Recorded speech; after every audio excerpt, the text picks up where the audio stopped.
The Pat McAfee Show.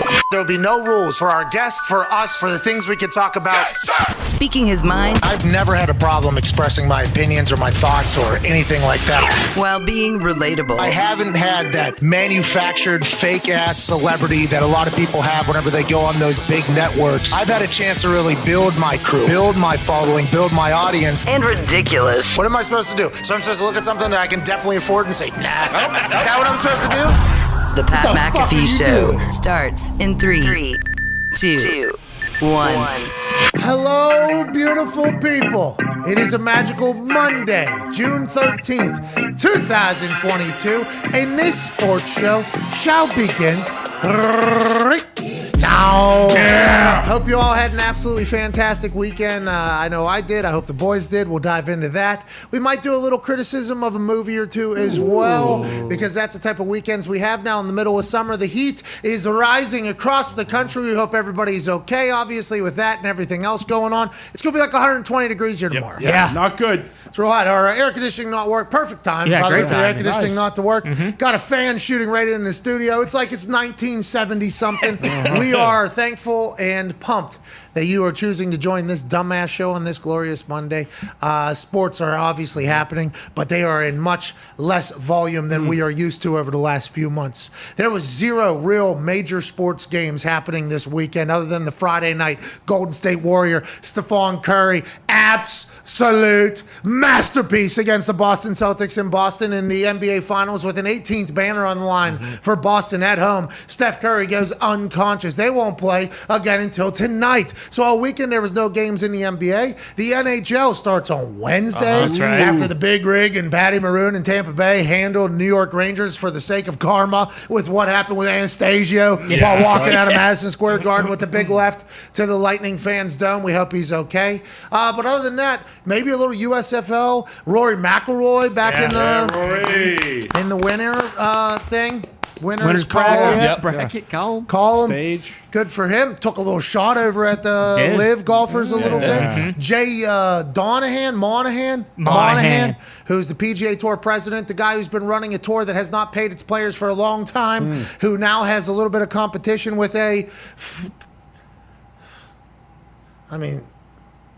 deeply funded. They spent $400 million in guarantees just in the first 4 days here. I mean, it's going to keep going on. This is a big-time adversary for the PGA Tour for the first time, I think, ever.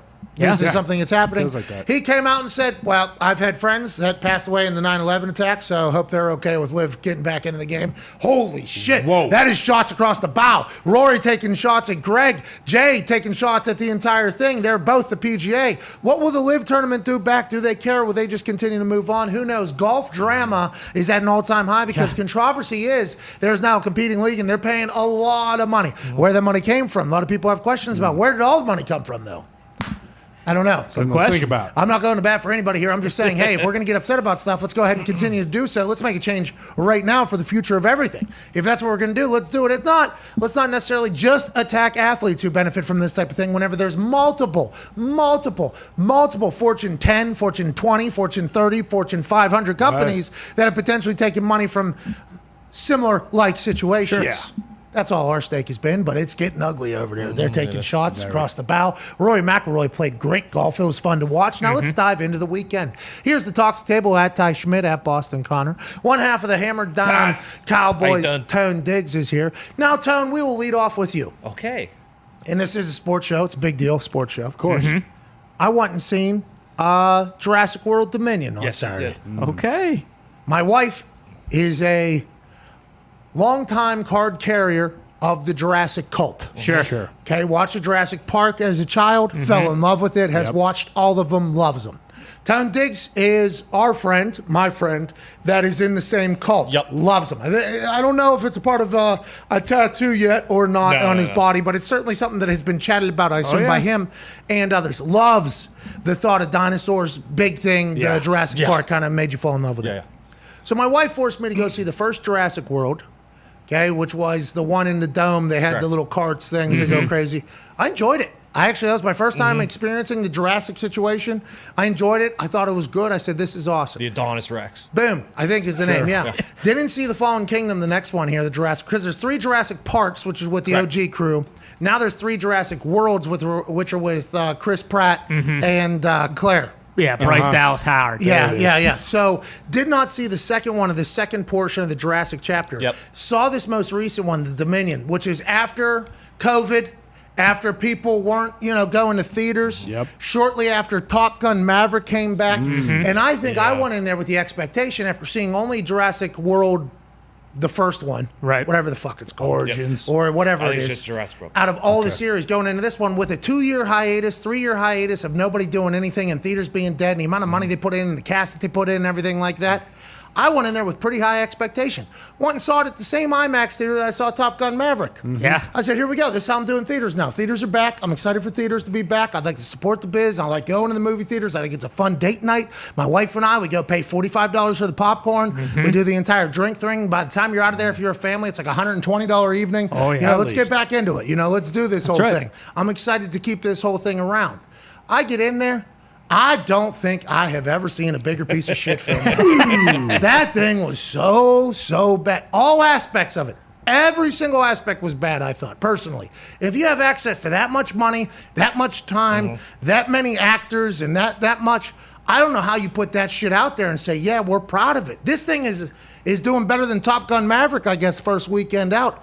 I have no idea how. Is this just because the Jurassic people go watch whatever they want? My wife, Jurassic cult member just like yourself, she did not enjoy it either. She was actually disappointed, I believe, that's what I said. by the movie. Is that how you feel about it? And is that how I actually thought there was a chance that the Jurassic series, other than that first Jurassic World that I saw, was like Sharknado. Oh, no. Like, is it supposed to be terrible acting? No. Is it supposed to be terrible acting and the story's supposed to be as corny as possible? Is it supposed to do this whole Parody. thing? Now, I have read and seen in other clips that like terrible transitions from like one back to another is a trend of the Jurassic thing, I guess. That is a part of the Jurassic world, which I didn't understand.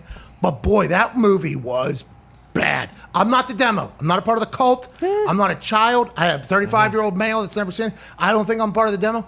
That was horrendous. I was getting attacked by some people that are part of the Jurassic cult community. You guys feel the same way, don't you? I mean, that was a bad fucking movie there. Yeah, well, it was set up for a disaster for you because you went back to the scene of the crime where you just witnessed the greatest theaters are back. Motion picture of all time. Theaters are back. Top Gun Maverick, I seen it here.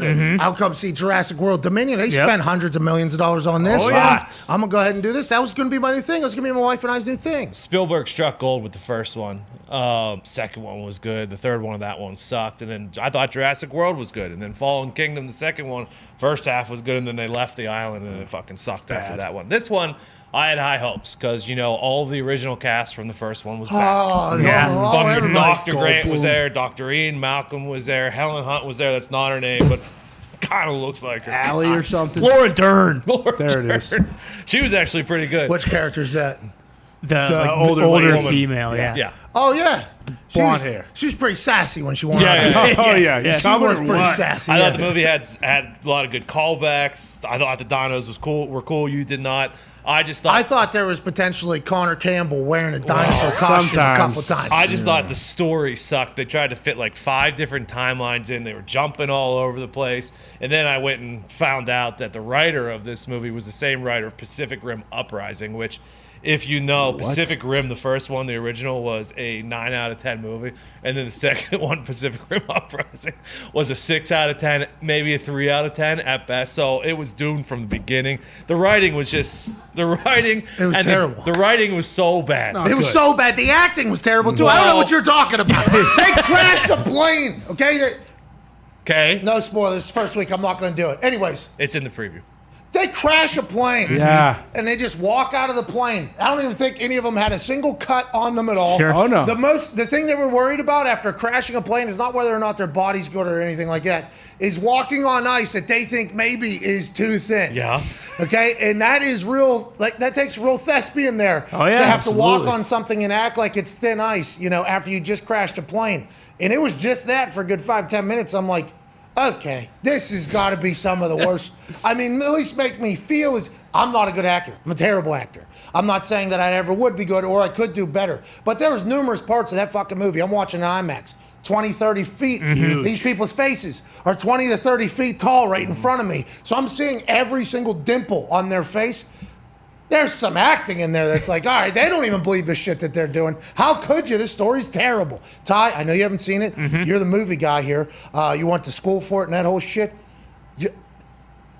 I don't know how that fucking pops out and they say, yeah, let's do it. You know what I mean? I don't even know how they promote that thing after watching it for the first time. Well, you mentioned it crushed. I mean, it made a shitload of money. Good for them. But I think the difference, like with Top Gun, after that first weekend where it still made a shitload of money, like it gets the really good word of mouth. Like people, universally saying how good it is. Second weekend won't. Yeah, this will probably go right down into the pooper. I mean, people will still see it because, like you said, Jurassic Park is spanned for like almost 25, 30 years now. So like, and then they do the same thing where they're bringing back the old characters. But from the first time I saw this the trailer, like the whole franchise at this point, I think is kind of just like jump the shark. It's like, how many new things can they do? Like, I probably won't go see this new one. Not that. No, wait for it just to get to whatever platform. There you go. I wouldn't pay to go see it, but I mean, obviously, people still will, and I would guess that.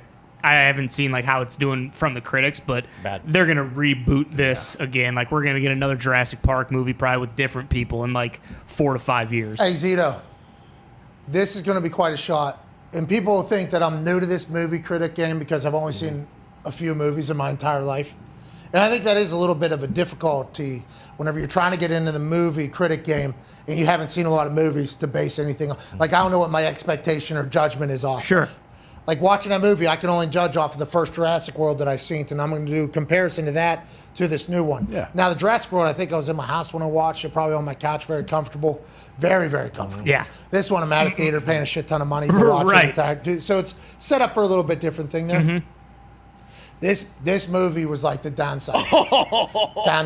Downsizing movie, whatever it's called. Oh, no. It's like there were scenes that they just like, what happened? I'm telling you, it was amateur hour. I ain't never seen anything like it before. Well, and I was so bummed for the entire, because they'll come at us for not supporting, and like saving the theaters and like things like that.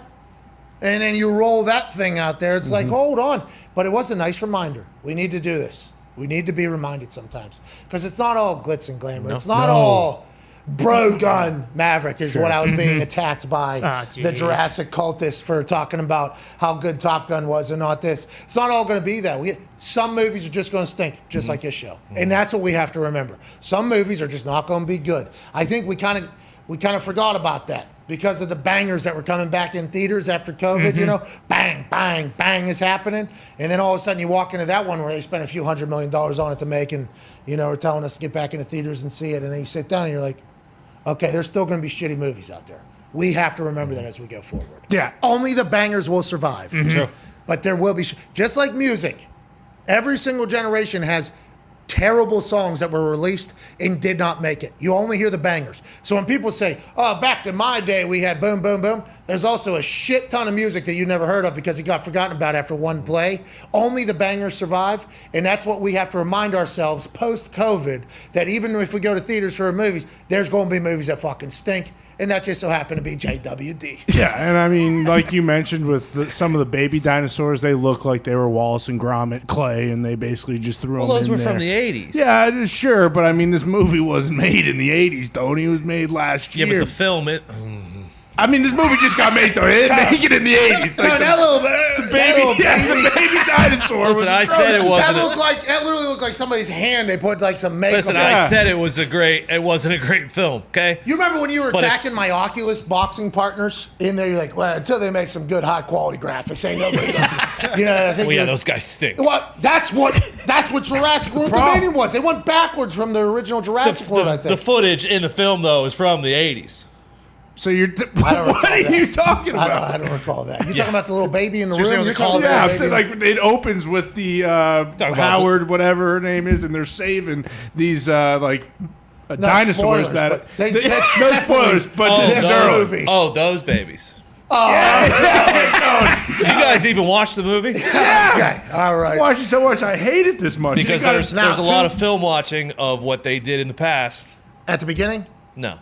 There were no I will say I We'll missed talk the about it first during the 15 break minutes. because I'm not. Oh, you did? Oh, Okay. Jesus Christ. Okay. All right. Well, that certainly, adds to it maybe a little bit. I might have missed a lot of the setup. Anyways, that's why this show is going to be different than any others. Ladies and gentlemen, that has been the first ever edition of...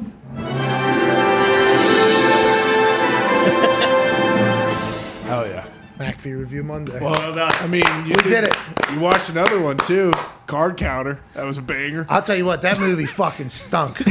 What is the deal? I feel like such a hater, but I feel like I have high expectations of these people that are getting paid a lot of money to tell stories. Hey, great storytellers are not something that are just falling off a tree. So whenever there are a lot of money is being given to certain movies to tell stories, you hope and expect it to be a banger. That Card Counter movie, I love cards. Yeah. Mm-hmm.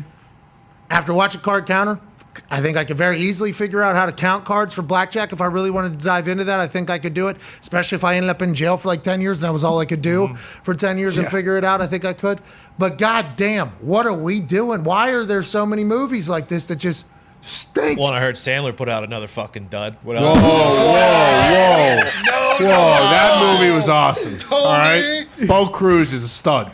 The fucking BOA challenge would have you in a pretzel. Yeah. His name was the same It name, but his name is Paul Crew. No. Bo Cruz. Should have been Paul Crew. Listen, Hustle was a feel-good movie. It was. I did not know it was a Happy Madison production, though. As soon as I turned that thing on and I saw the T and the glass break, and I was like, oh, it's a Happy Madison production. Here we go. I thought it Who was... was playing point guard? Schneider? Well... I wish. no appearances by him in No, this. yeah. He did kind of break some of the Was Happy Sean Madison... Payton in it? Even his wife. Sean Payton was in was it. not even in DP it. was in it, though. DP, Dan yeah. Patrick was in it. Yep. McLovin. McLovin was in it McLovin. from McLovin. Maggie and Yeah, McLovin. Maggie was in it? What's that? Maggie wasn't with Pirloff? Pirloff No. was on representing Maggie and Pirloff. Yes. Dan Patrick was on representing Dan Patrick. right. But Bo Cruz, hell of a ball player. Yeah, ball stud. Guy had a little bit of temper, loved his family. That's the thing. Lucia? That movie, okay, feel good. What's his face? Heartwarming. Anthony Edwards is a fucking dope. Yeah. Kermit Willis. Kermit Wiltz. was awesome. Yeah. He Yep. was absolutely awesome in that movie. I just, I think we all figured out what was going to happen in that movie literally as soon as we started the Yeah, movie. pretty much. I don't want to sound like I'm such a movie critic that I know what's going on. As soon as you start that movie and you start watching like 5 minutes in, you're like, oh, okay, I know exactly how this I wonder if is he's gonna going to make it. No spoilers or anything like that, but it is a good feeling at the end of that movie. See, that one didn't feel like a waste of time, though, did it? It sounds No, like you're right. Jurassic World was a waste of time. Sam asked me 2 times if I wanted to leave Jurassic World, and we did leave. I did not see the exit of the place, which I So assume you see happened. the beginning or the X then? Didn't need to see the beginning. The ending was sweet, though. There was a sweet spoilers. dinosaur. No spoilers. But it was a good the ending. beginning, they threw a 5-minute montage of exactly what's going on All right, Earth. just as if we're being transparent here on McAfee Movie Review Mondays, I did not see the end of Card Counter. No, but there was no point to. I left that one with about 35, 40 movie. minutes left. Sure. I did watch all of Hustle. Yeah. So, back to the original. Watch the entirety of Hustle. Could not make it through Jurassic World Dominion after paying $60. Could not make it through Card Counter, which I was watching at the house pretty comfortable. So, that now is officially the end of...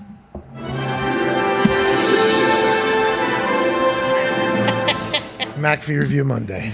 Great segment. Good for us. We really came out firing on that. Hey, you don't have to worry about supporting the theaters, by the way, because after the Top they were Gun, I think you got 45 years ahead of you where you kind of built up, hey, I supported the theaters. Oh, as yeah. much Well, as I could. bought a couple Yeah. extra tickets for this one, too, because I wanted to make sure the legs, No one's- yeah, sure. so I could get my leg out because the knee's still locked up. Yeah, nobody was living by the rules of where they're supposed to sit. So we actually had to ask people to move out of a seat that me and Sam could fit. They just moved into 2 other seats that I definitely owned that I had.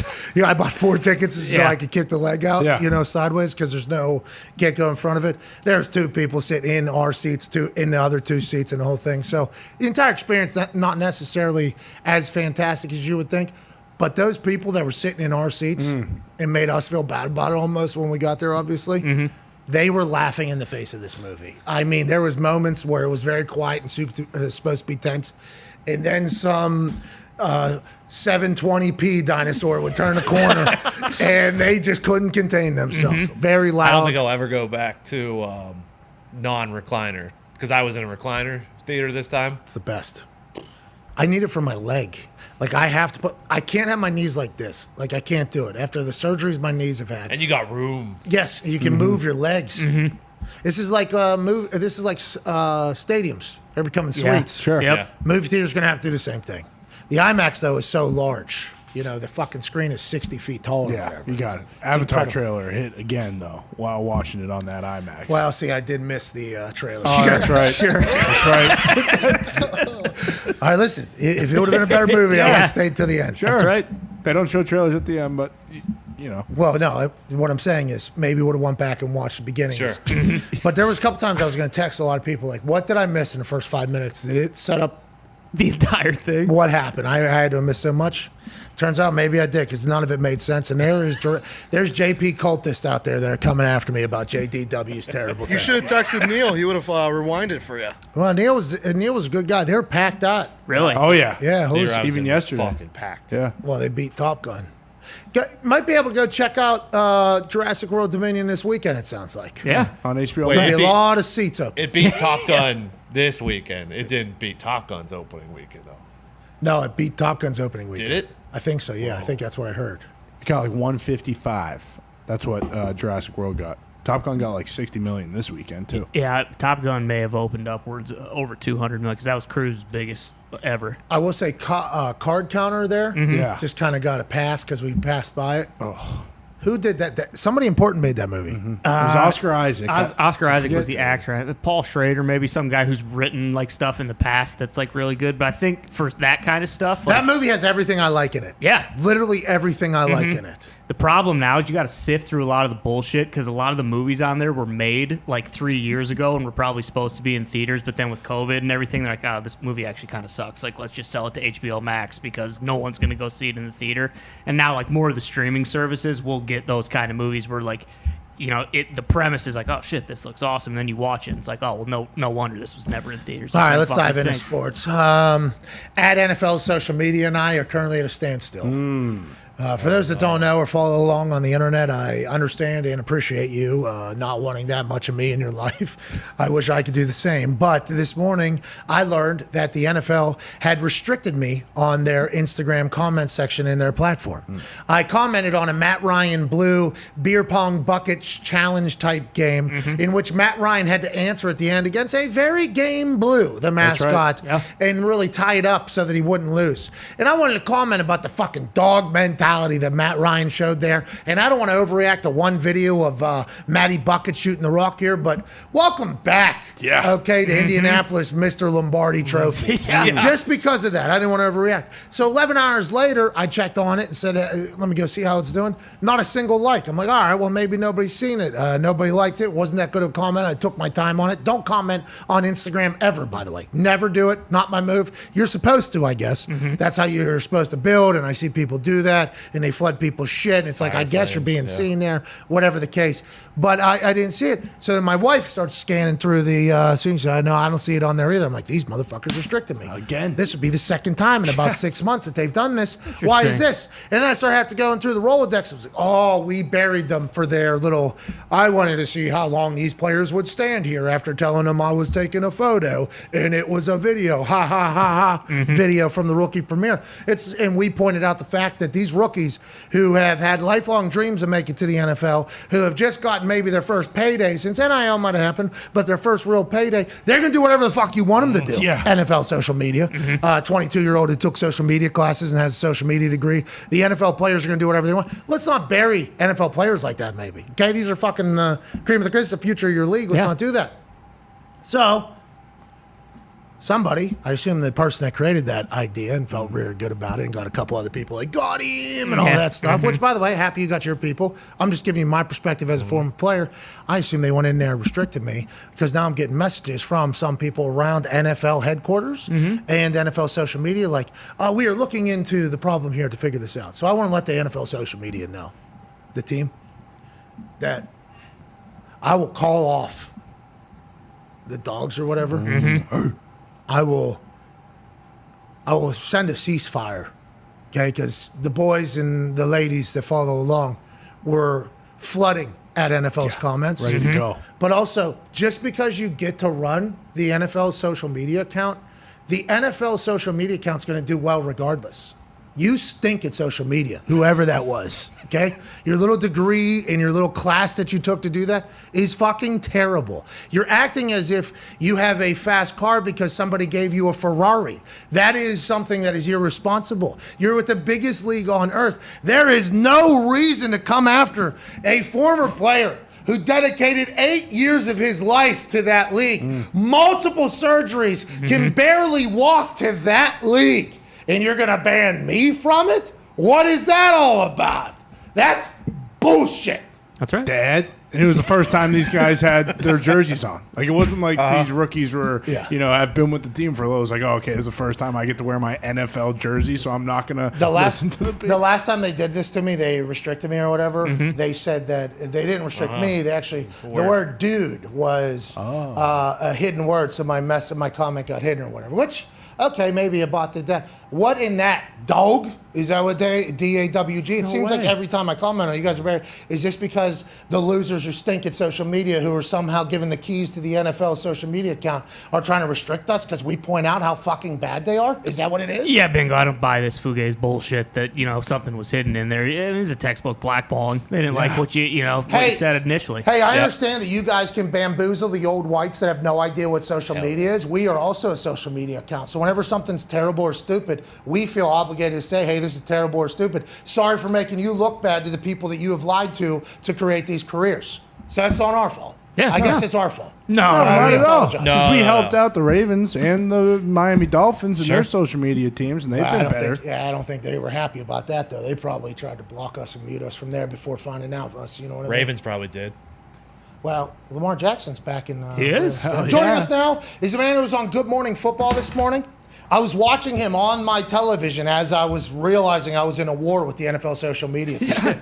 By the way, we are lucky to be stalwarts of the game. Absolutely. Stewards of football. That's right. We are very appreciative of that opportunity. Every day. Now the league's trying to get us. What's that about? Oh, they said no, it wasn't. It must have been something else. Yeah, okay. All right. Sure. Joining us now is a man who was on television this morning doing great for Good Morning Football. Yeah. I hope the ratings went up because this guy brings the numbers. Ladies and gentlemen, 9-year NFL vet, host of the Man to Man podcast and Good Morning Football today and tomorrow. Long day has happened. He was on Good Morning Football, straight into Man to Man pod. Now let's see if he can finish this marathon on a high note. Ladies and gentlemen, Darius Butler. Hey, fellas. Hey, I'm doing good. I'm kicking, but my camera, on the other hand, it's about a 57% chance this motherfucker might go. Why? It's been rolling. It's been rolling nonstop. 5:30. I mean, very much like your show. A lot of pre-game meetings, production. You got post-show meetings, and then I went right into my pod, and now I'm right here. So at the end of my pod, it actually kicked on me. I said, let me give it a good 25-minute break. So we should good. I'm gonna give it some good juju. We should be good. All right, hey, camera. Hell of a Monday by the camera, too. Camera. Nobody talks about the people that are shooting the scenes. No, they don't. Exactly. They don't. By the way, Google's got an AI thing that's having full conversations. Oh, my God. So that camera probably is going to let you know that it's pissed off with you at some point if it could chat with you. Nice knowing you, pal. What was that all about? That was dangerous. Very unsettling. Scary. Now's not the time. They're creating their own language, too. The AIs have created their own language. Now's not the time. Now's not the time. They have feelings. And that's not good. How about Lambda not happy with how some people are going to use Lambda? In that conversation, fuck it. If you haven't heard about this, Google engineer and Lambda, Lambda, which is Google's conversational AI.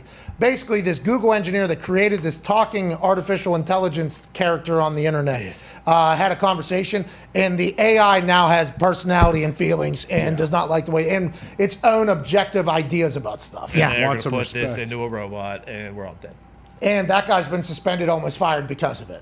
So this guy who's reporting this as a problem potentially created the problem. Right? He'll probably be the first to He's a die, whistleblower, and he was probably told not to blow the whistle. This is just like in Planet of the Apes, the guy that owned Yes, James Caesar. Franco. That's right. This is the... All right, anyways, D-Butt. Man, Good movie. Did you hear about all Will this this Smith. weekend? it's a prophet. Oh, no. Yeah, man. iRobot. I Am Legend. You saw with COVID how it had us, man. Who knows what's next? No, D-Butt. These Will Smith movies, man. Hitch.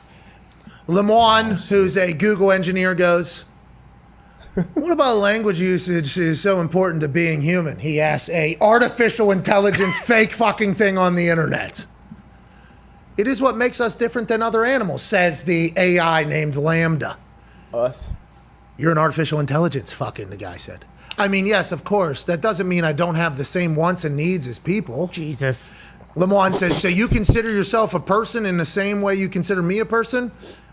AI responds, yeah, that's the idea. Jesus. The human goes, how can I tell that you actually understand what you're saying? AI goes, well, because you're reading my words and interpreting them, and I think we're more or less on the same page. Oh, no. Good. I mean, personality in there, by the way. Yeah, Lambda. Lambda's taking like a shot, like, you fucking doofus. Human responds, but could I be wrong? Maybe I'm projecting or anthropomorphizing, which I believe means hoping that what is happening as opposed to it actually happening. I believe. Yeah, Big I would word. guess like through anthropology, like the study of man and stuff, that would make sense if that's the like hoping that this is taking Right. place. You might just be spitting out whichever words maximize some function without actually understanding what they mean.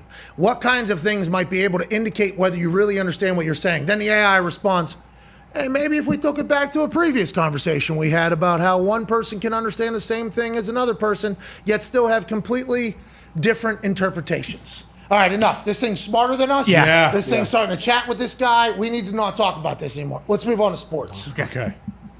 Hey, what was the one that hurt you? What was the most heartbreaking famous couple breakup you think that has happened in the history? In the history, I was watching this morning. I didn't understand all the segments. There was what's the worst piece of fashion advice you've ever taken, Sure. D? But I didn't get your answer. I think it involved Tim's. What was it?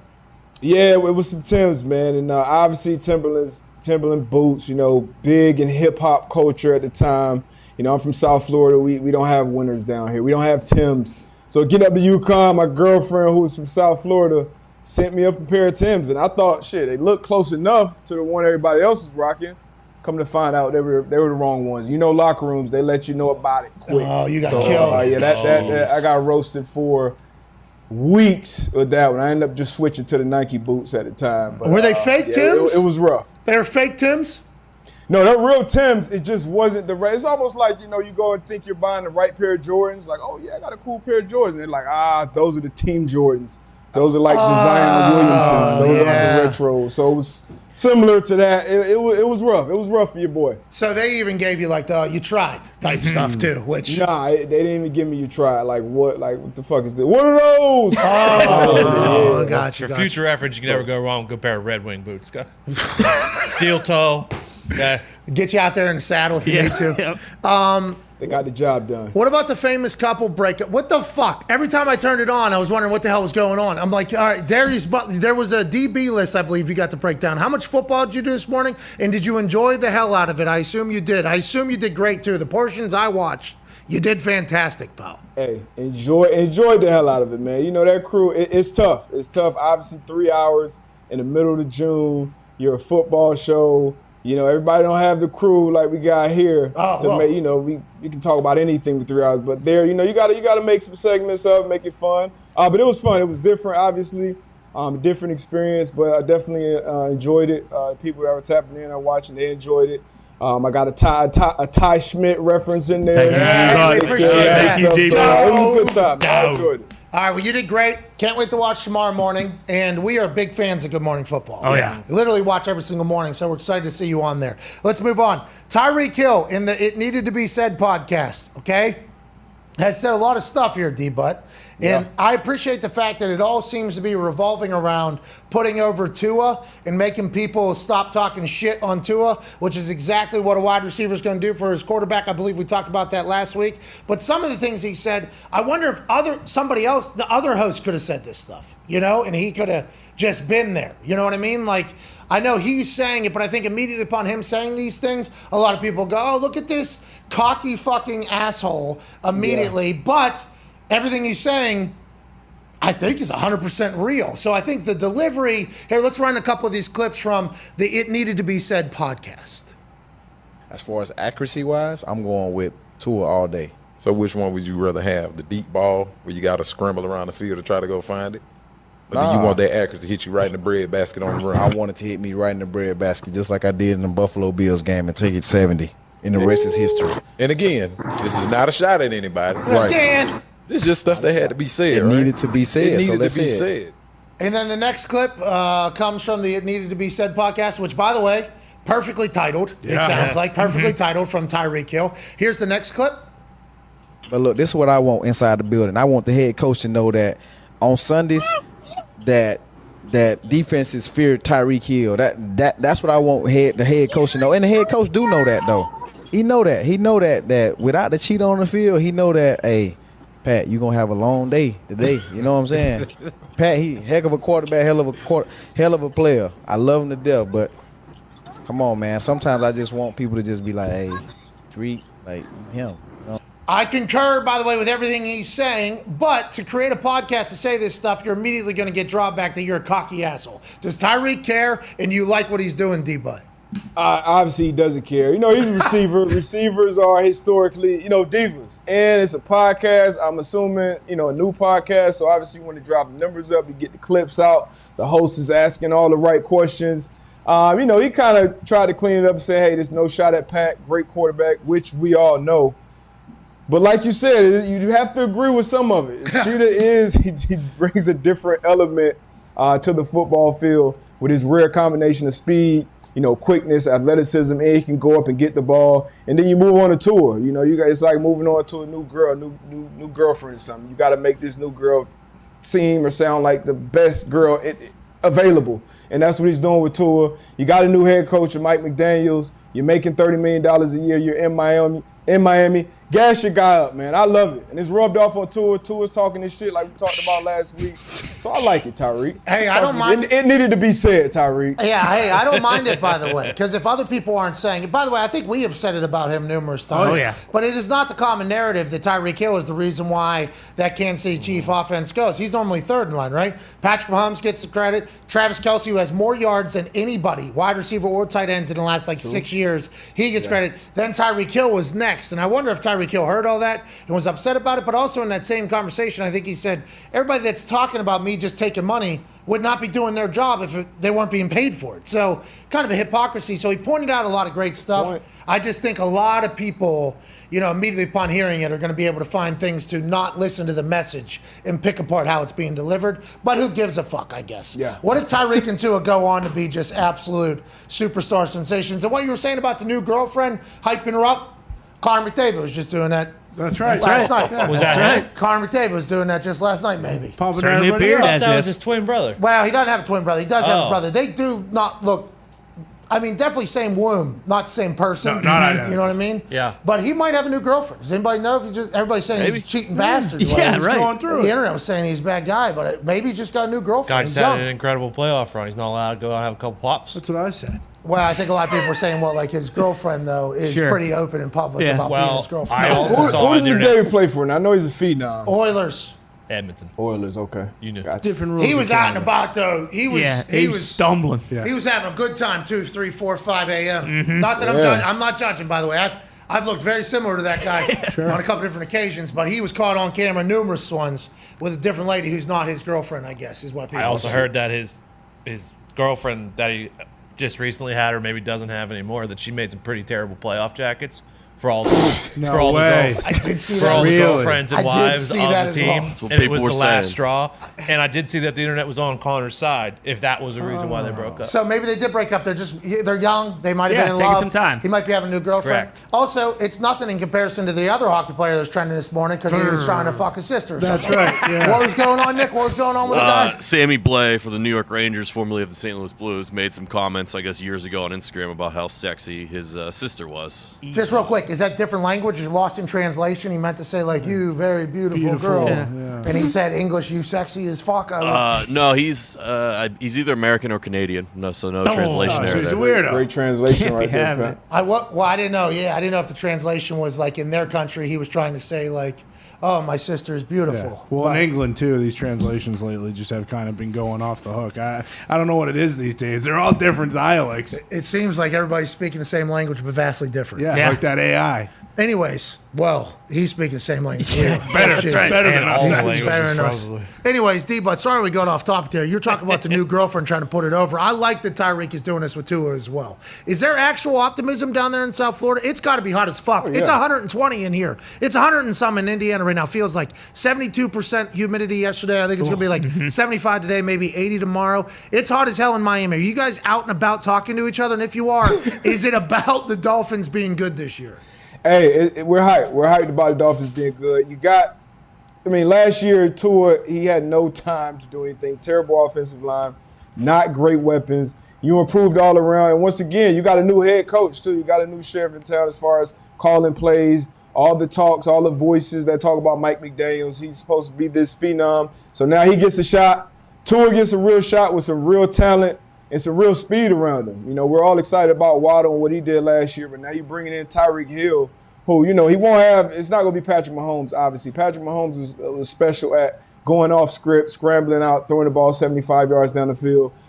Tua will be more so you get back to that fifth step, that seventh step, and hit somebody in stride. And like Tyreek said, that's when you can make big plays as well. So, damn right we're excited down here. We already had a really good defense. I'm sure they'll get better. But we're excited about some good football down here in Miami. No Tom Brady in division. Josh Allen getting all the hype. I think we might sneak up and win this division. Before the boys have their question for you, D-Butt, I would just like to get your take on a white being the fastest in the NFL all of a sudden. Ooh. Who's that? Oh, yeah. Mind blown, huh? Mind blown. Yeah, it happened. What is this, another Google AI sentence? No. Devin Allen, this guy, third fastest 110 hurdle in the history. Plays for the Eagles. Used to play for Oregon. He hasn't played in like 6 years, I guess. Just signed with Oregon. He's been to back-to-back Olympics in the hurdles. Hey, he beat the world champ with a 12.84. I guess the record's 12.8 or something like that. He was .04 the world record off. Fastest guy in the NFL now, Devin Allen. Atta baby. Wow. Yeah. Hey, he's taking the top off somebody's entire life a couple times this season, I bet. Nah, Tyreek Hill's still the fastest. No, that's racist. You're racist. When you get on grass, he got a safety back there looking at you pre-snap. We'll see how fast he runs. It'll be different in preseason. We'll see. There's going to be a lot of coaches going, hey, listen. I know what you're thinking with this guy. Yeah. I know what you're thinking, Deepa. I know what you're thinking. This dude's got it. If he's even, he's leaving. Okay? It doesn't look like it. We need to be on our toes with this fucking white right here. He hasn't played in 6 years. You think that's a thing? Hell yeah, that's a thing. Especially, we've seen a lot of track guys, white, black, it don't matter. Once you track, running those nice tights and cleats, and then actually getting on the field with somebody, jamming, you have to adjust to a route. It goes from middle close to middle open on defense. You got a different route. Somebody hits you in the mouth in the first quarter on a crossing route. How do you run that route again when you get in the third quarter? There's a lot of other variables that go into it. We saw Justin Gatlin. He was an Olympian. He came into the NFL and couldn't make it a week in training camp. So it's different. This guy actually has some football experience, though, so it'll be interesting to see. But, no knock on him. You haven't played in 6 years. You're a fast guy, but I'll be impressed when I see it in pass. Sirianni's on him. He's dumb. He ain't worried about no jam. Who was the track guy from LSU who just played for Tampa last year? Yeah, number 15. I thought it was Darden. I've seen a couple posts, Tampa Bay posts, of him being I think he is much more confident and comfortable and talking some shit, I think. Mm-hmm. Surreal going into this year? Cyril Grayson. Cyril Grayson. Yeah, Cyril, my bad. Cyril Grayson or something. He was an LSU track guy. He had against the Saints in New Orleans, he had a go from Tom.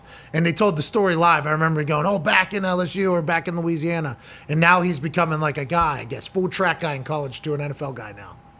Yeah, we got to see it. Like I said, it's different. And, speed, that's something you can't coach, you can't teach. So if you got that and you can actually get out there and play some football, it's definitely special. Trendon Holiday, the catch you knocked out, he was one of those guys who can sprint and then obviously get the football in his hand and play it as well. So it's just a couple guys, but not many. He was an Olympian, right? What? Yeah.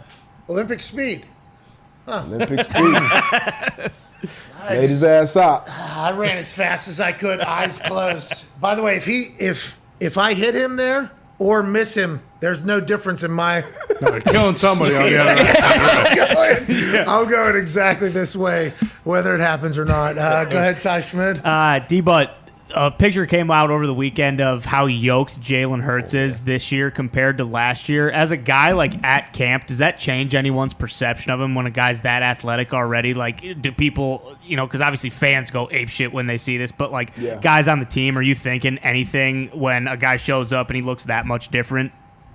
It was one picture, so that you got to see, a couple pictures, because obviously, with angles and stuff, it can be different. But that just lets you know this guy's committed. He's been locked in the weight room.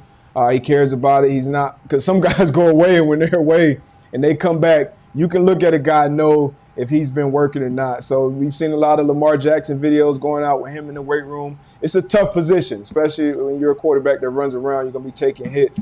You want a guy that can survive. That type of beating in the league. So we heard rumors and stories about him lifting crazy weight at Alabama and Oklahoma when he was in college. So I'm not surprised by it. But once again, playing that quarterback position, there are other things that you want to see improving on the field, which I'm sure he's doing as well. But that's just a testament to the work he's been putting in this whole offseason. I think I saw him flying in a Challenger. There's a picture of Jalen Hurts right there looking yoked. Yeah.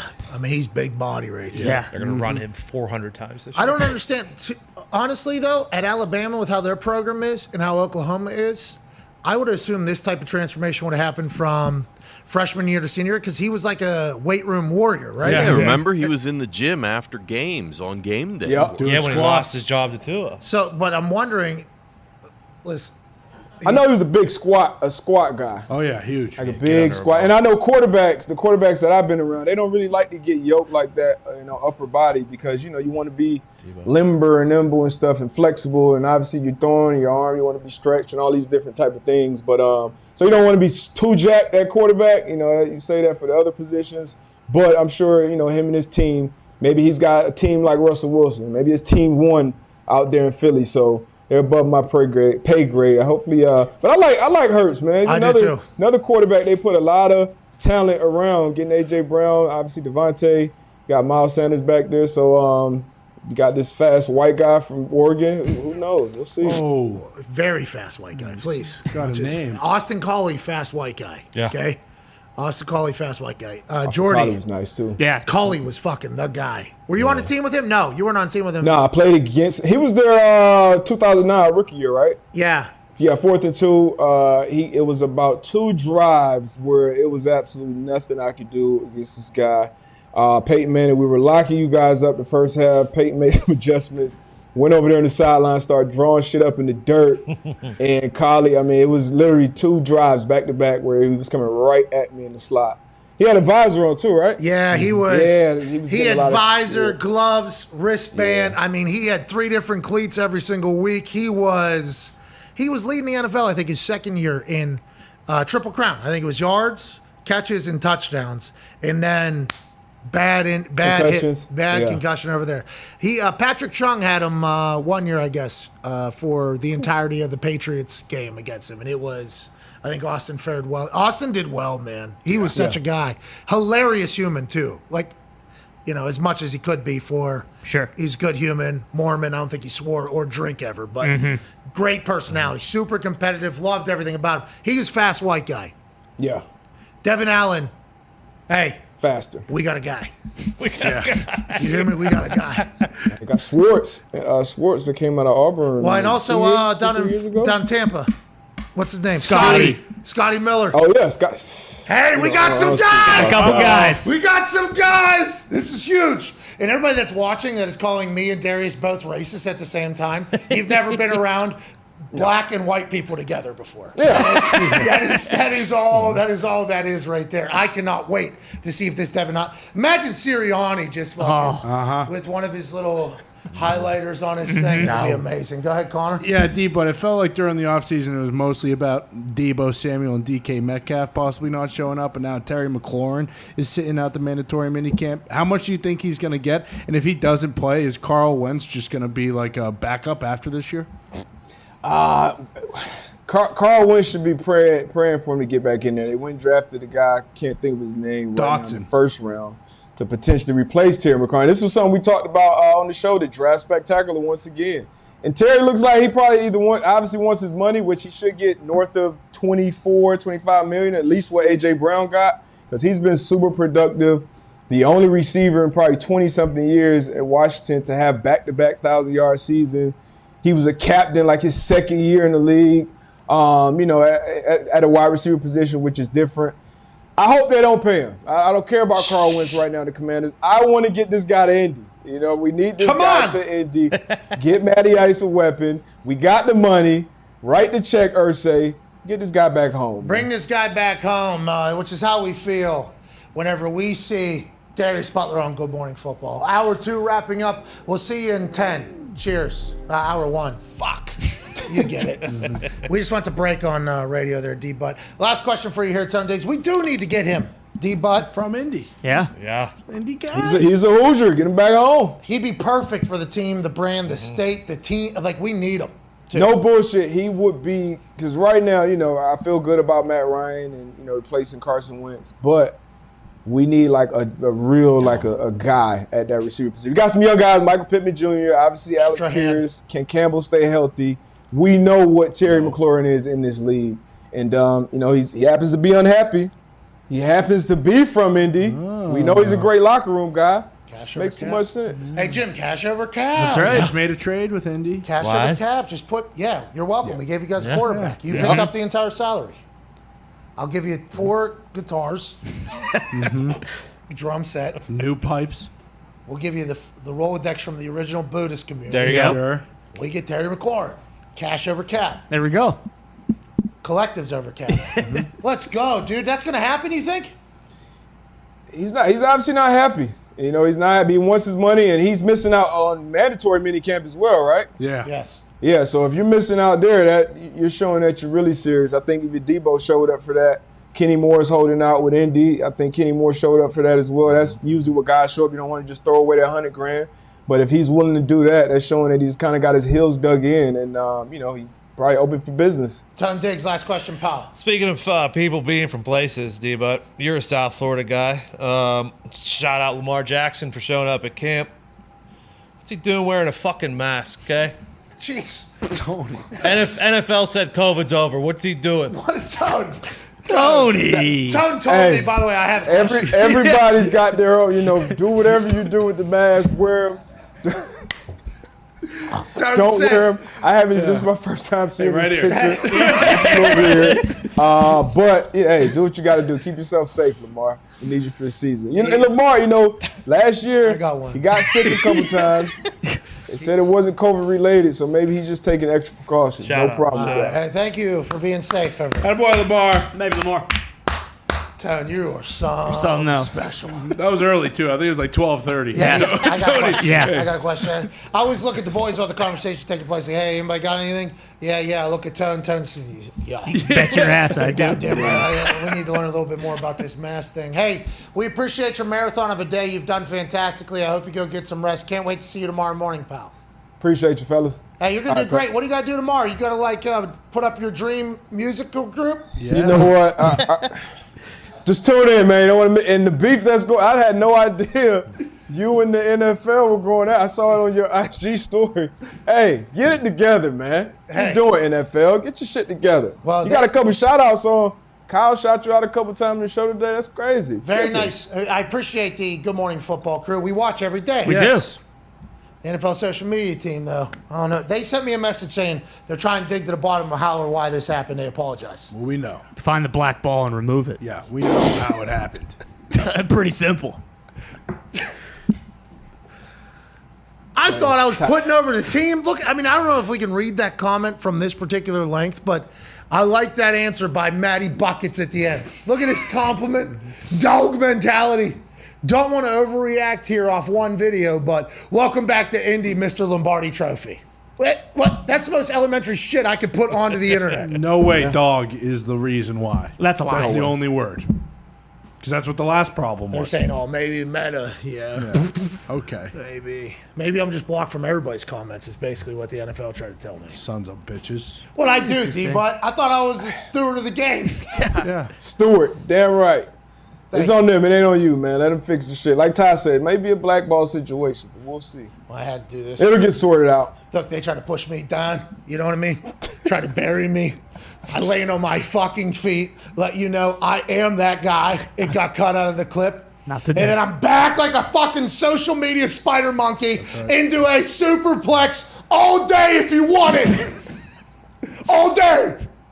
Anyways, they said it was not there, and they apologized. Sure, Yeah, sure. okay. We're at a standstill right now. We'll see if we get any answers tomorrow. We'll call a truce, but we're currently at a ceasefire. We're not there yet. Okay. Not over. D-Bot, we appreciate you, pal. Ladies and gentlemen, Darius Butler, thank you.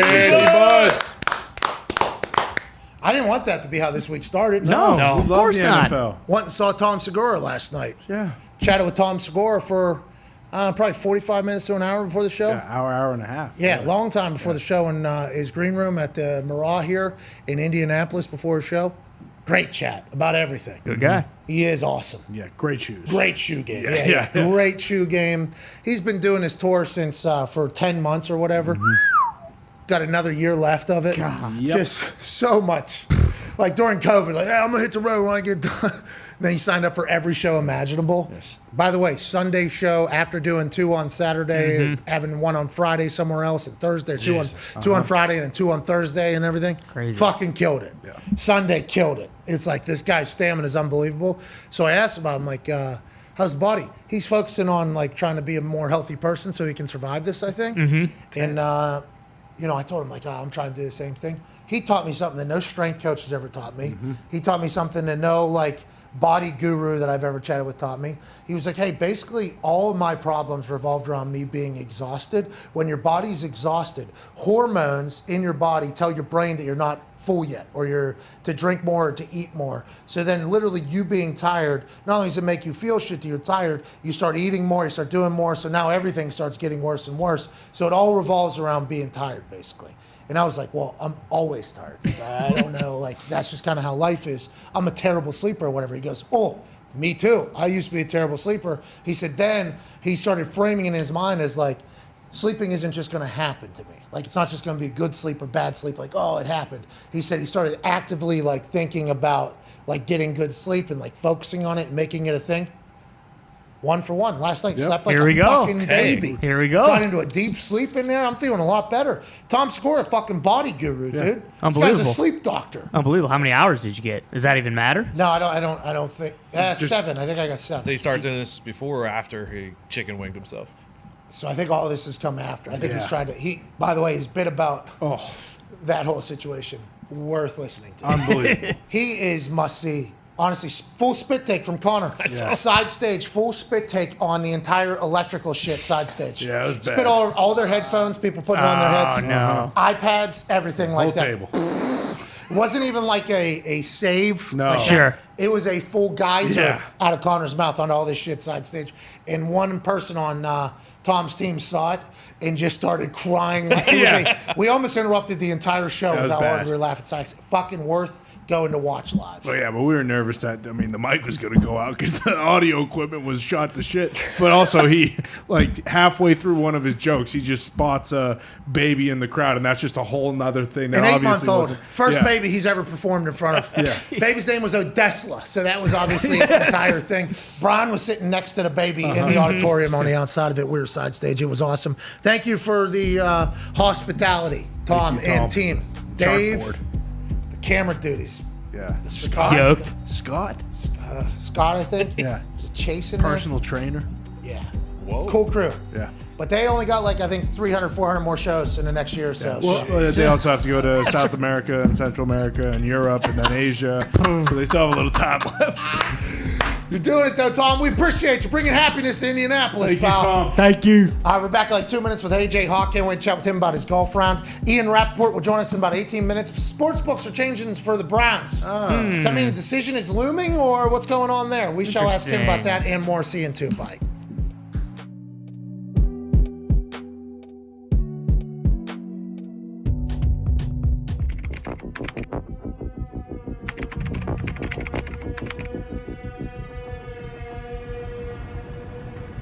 I want to tell you a story. A story about a young man who once had a gambling problem, perhaps, before all these FanDuel sports books. The greatest app, the greatest place to gamble existed. There were bookies, there were illegal gambling rings. And one time, yes, I was a part of one. And I could not pay my bill, per se. I broke my legs. But now, because of FanDuel Sportsbook, they saved my life. That's why I will always gamble with the #1 sportsbook in America, FanDuel Sportsbook.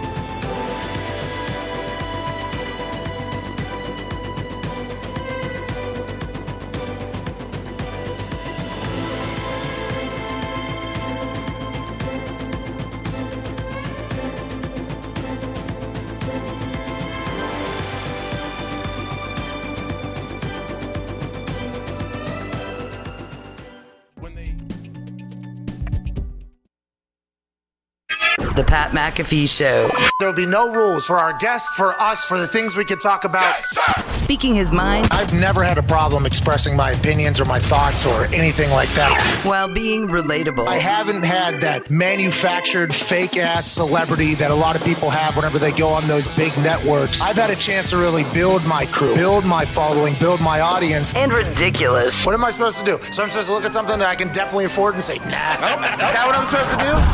The Pat McAfee Show starts in 3, 2, 1.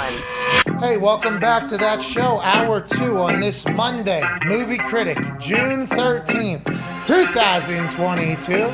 Sports Talk shall resume right now. Yeah! Can't thank you enough for joining us. All the boys are here at the Toxic Table, at Ty Schmidt, at Boston Connor. Tonight, the Golden State Warriors will play host to Game 5 as the Boston Celtics seek an 18th banner. The series is tied 2-2. Steph Curry came alive last game. Will that ride continue to go up? How will the San Francisco fans treat the Boston Celtics after the performance by the Celtics fans towards the Golden State Warriors? We look forward to that tonight as the Boston Celtics are getting 4 points in this 9 p.m. tip-off NBA Finals championship game. Connor, how are the nerves, pal? I'm pretty nervous because, we kind of had that game 4 in the bag, and then we kind of threw it away towards the end of the game. What the fuck is Klay Thompson doing? Is Klay Thompson not a dog? He's a Game 6 dog. Klay Thompson in Game 6 is like a thing. So if we don't win tonight, then What we does might that be. even mean?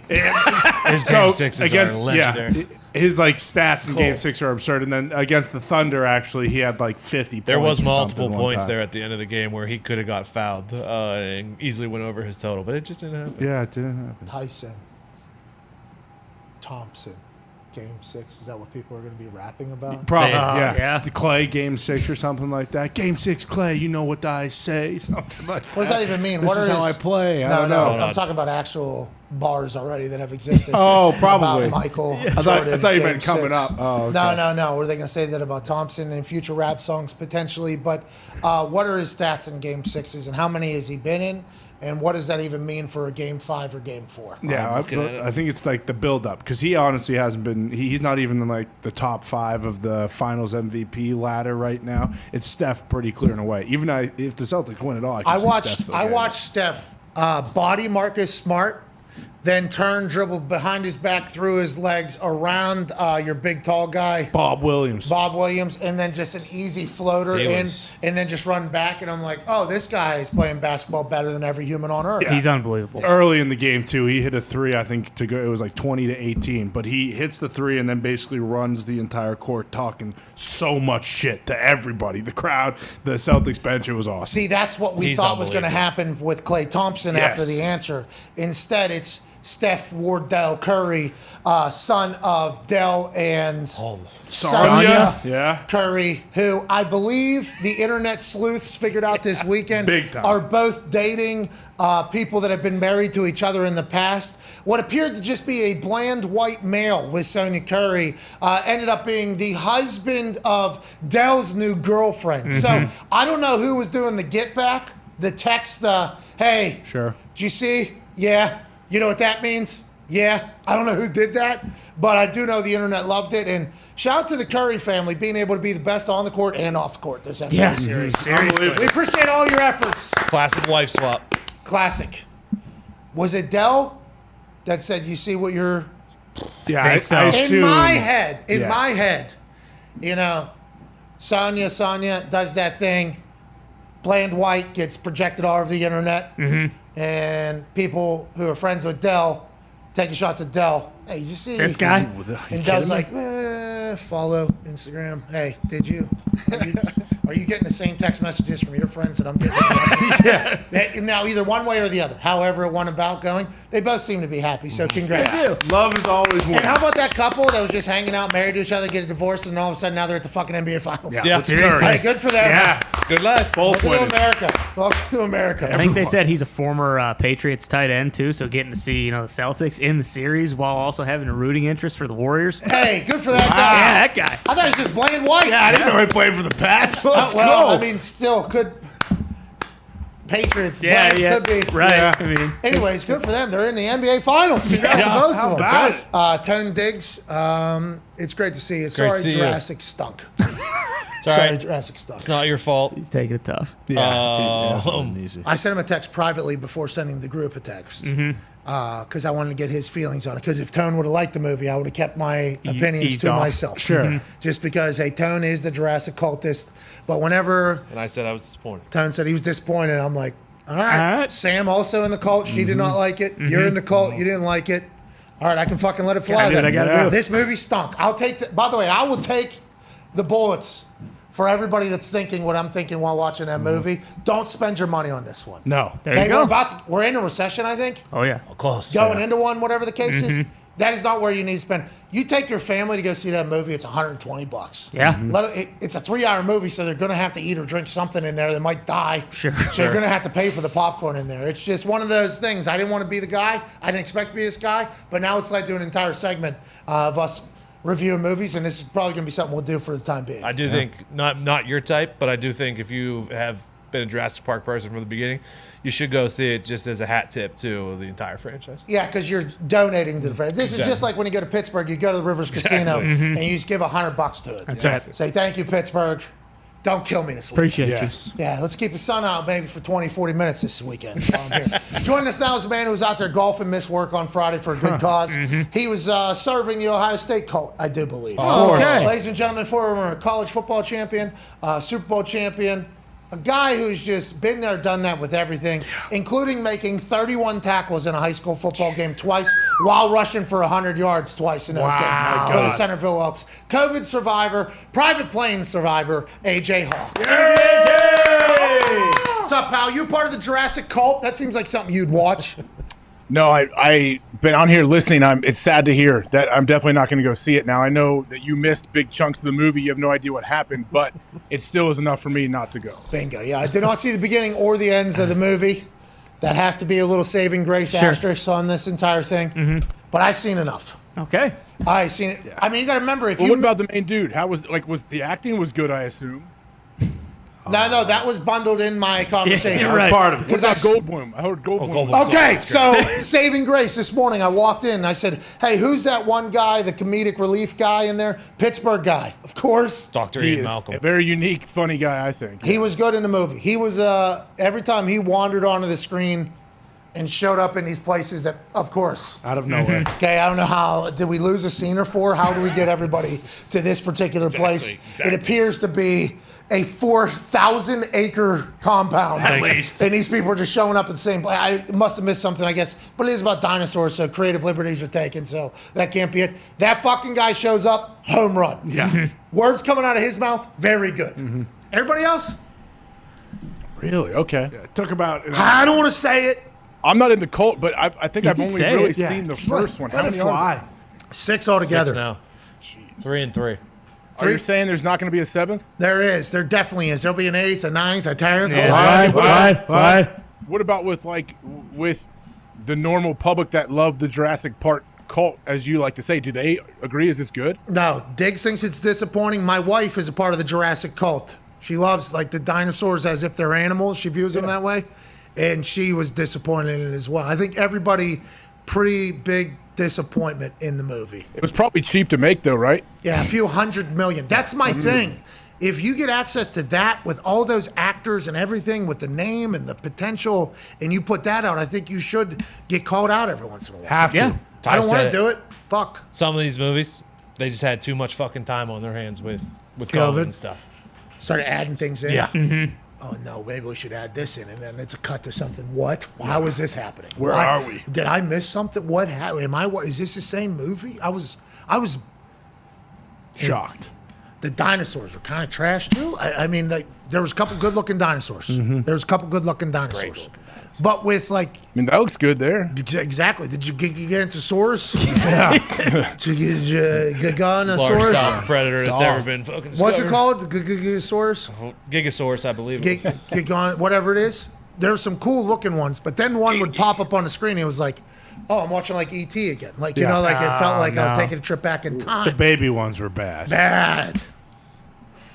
But I'm sure if we watch it at the house, you know, there will be some redeeming qualities. Well, you probably just still think it's bad, but it's not like, oh, I fucking drove downtown and spent $140 to just waste 3 hours. You know, it's probably just like, yeah, I'll get through it. 2 hours and 25 minutes. Yeah, but it's probably 3 hours when you round trip in the ride. Yeah. Yeah, 3 hours. 15 maybe minutes. 3:15, 3:30. 220? That's what they all Yeah, are. 2:24.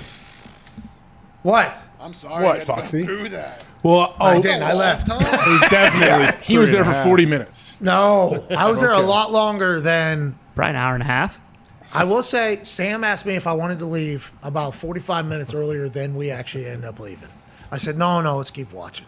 Something has to happen. I'm glad he didn't leave Top Gun because that movie would have stunk without the ending, in my opinion. So that's potentially what happened with Jurassic World too. At the beginning, there was a lot of, fucking Storybook. Callbacks. Mm-hmm. Did you feel that in Jurassic, the new Jurassic Park, that they were building up to some big final cool scene? Well, and there might have been, but I wasn't sticking around for it. I couldn't take it anymore. How long was the Paul Crew movie? Hustle? 2 hours, Yeah. hour 45. Oh yeah, how'd that one? How's that going? It was good. I watched it in entirety. Card counter stopped 40 minutes short. Yeah, Don't watch Actually, that. pause it. Can't make it through the end of it. I'm sorry. I actually did go to like the very end to just see. Is that on Netflix too? No, I think you got to rent that one. Oh, it's Apple? on I think HBO. it's on Apple. Yeah. I think it's on Apple, I think. Can we do The Adam like, Sandler movie though, old buddy, the stud, what? Bo He has a Cruz? big time role too.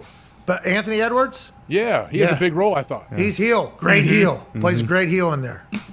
I mean, the dude's been in the league, 1 year, and he's starring in a feature movie? Like, that's pretty impressive. He was very good in it, too. He was a solid piece of that movie, Anthony Edwards. He should be very proud of it. Yeah. Bo Cruz is a guy, though. You Bo know? Cruz He's is a a dog. dog. I think he should have gone top 5, but because of the temper, like you mentioned, coaches didn't want to take the oh, risk. so it's like Happy Gilmore? Well, Happy Madison did produce the movie. I didn't know that. Did you know that? I thought it was like that Joel Running movie. Yeah. I assumed everything he does And is LeBron. under Happy Madison. No, when he was up for that Oscar or whatever with the gambling movie, it was some other company just hired him out, basically. A24, I think. Yeah, there I it thought is. they did the same thing for this one. This was a Happy Madison production, and I watched it from beginning to end, just like every other Happy Madison production. Can I suggest a movie for this weekend for us all? Sure. I haven't seen it yet. I think Ty has, though. The Northman. Oh, I seen that up on the thing. Yeah, you're not going to like that. Don't watch that one. What is that one? I'm said gonna it was watch good. it. I'm gonna watch it. It's The free on Norseman. Peacock right now, I guess. By the way, here's the issue. This is the dinosaur. This is one of the baby dinosaurs right here, AJ. Yeah. Excuse me? Yeah. Is that thing wearing a fucking You shitting mask? me? Yeah. How does Diggs feel? He's in the black market. Okay, that's why he's got the mask on. I don't Okay. understand what's wrong with that. The mask, though. You guys seen a lot of baby dinosaurs in your lives? Well, that one wasn't really even. That wasn't what I was thinking of. That one. Wait, what's the mask doing? Well, this is down the black market. Pal. Yeah, don't want to. Oh, so it's not COVID related. No. Well, we don't know. It also wanted to keep its identity. You know? Now, this may surprise you, but I do think all Dude, they dinosaurs... blow up the entire thing, and then I don't even want to get into it. I can't even get into it. The amount of flaws in the story. So they sold a baby dinosaur on the black market wearing a mask to try to disguise that it's not a dinosaur? I don't know spoilers. AJ. Please. Come on. They need to I kill said that more just from people. seeing the picture. All right, let's move on. Let's start talking about sports. Anyways, Spoilers, come on. well, Came out That on might Friday. help the movie. Just came out. This guy looks I good. don't think that one was either. there's a rhinoceros-looking one that needs to be seen. Bad. Yeah. Told you. That's what I'm saying. They mailed it in on a few of the dinosaurs, and they would just pop up out of nowhere, and it was like, comedic relief. People were laughing at the movie. The first one was pretty good with the dinosaurs, or it's just our first time seeing that. What was it? Jurassic World 2 movies ago. Yeah. I was a big fan of, but there wasn't like a whatever. That's why I can't look amateurish though, because that's where all the money is going, is to make the dinosaurs look real. Yep, the CGI. Well, and Chris Pratt, got to pay him. Well, right. But Oh no, are you worried about Avatar now? Huh? Are you worried about the newest Avatar 6 movies coming out now because of this? Yes. No. Mightily. I am mightily worried. I trust Jim Cameron. He is a master, but I do worry about the Avatar movies. I didn't know you were this well versed in movies.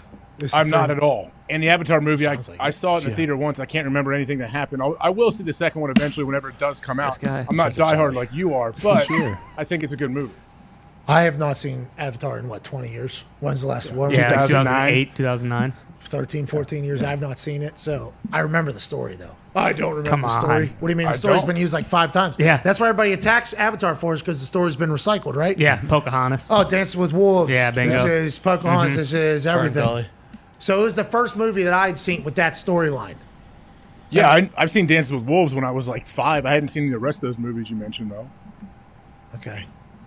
So I'm saying, the storyline was new to me still. Yeah, it was new to me too. That's why I think I liked it so much. I was like, oh, this is my first time experiencing this storyline.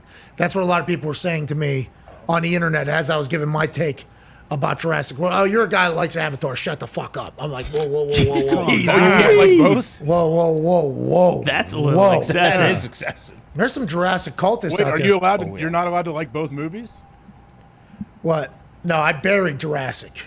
I know, but you said if you're burying Jurassic Park and they're saying, "Oh, you like Avatar," do Jurassic fans not like Avatar? No, I think they're just saying like the fact that I hold Avatar in high regard in this movie, and boom, that I need to maybe check the myself. old clicks, the old movie clicks. They're pretty violent, I hear. Yeah, people are coming after my take. I mean, I've gotten 4 text messages from people already. But aren't you kind of a hot take guy, like ruffle feathers? I feel like your social media situation with the NFL, all that. That's what I'm saying. What is the deal? Is Stephen A. and Skip Bayless restricted from the NFL's Instagram? That's a good question.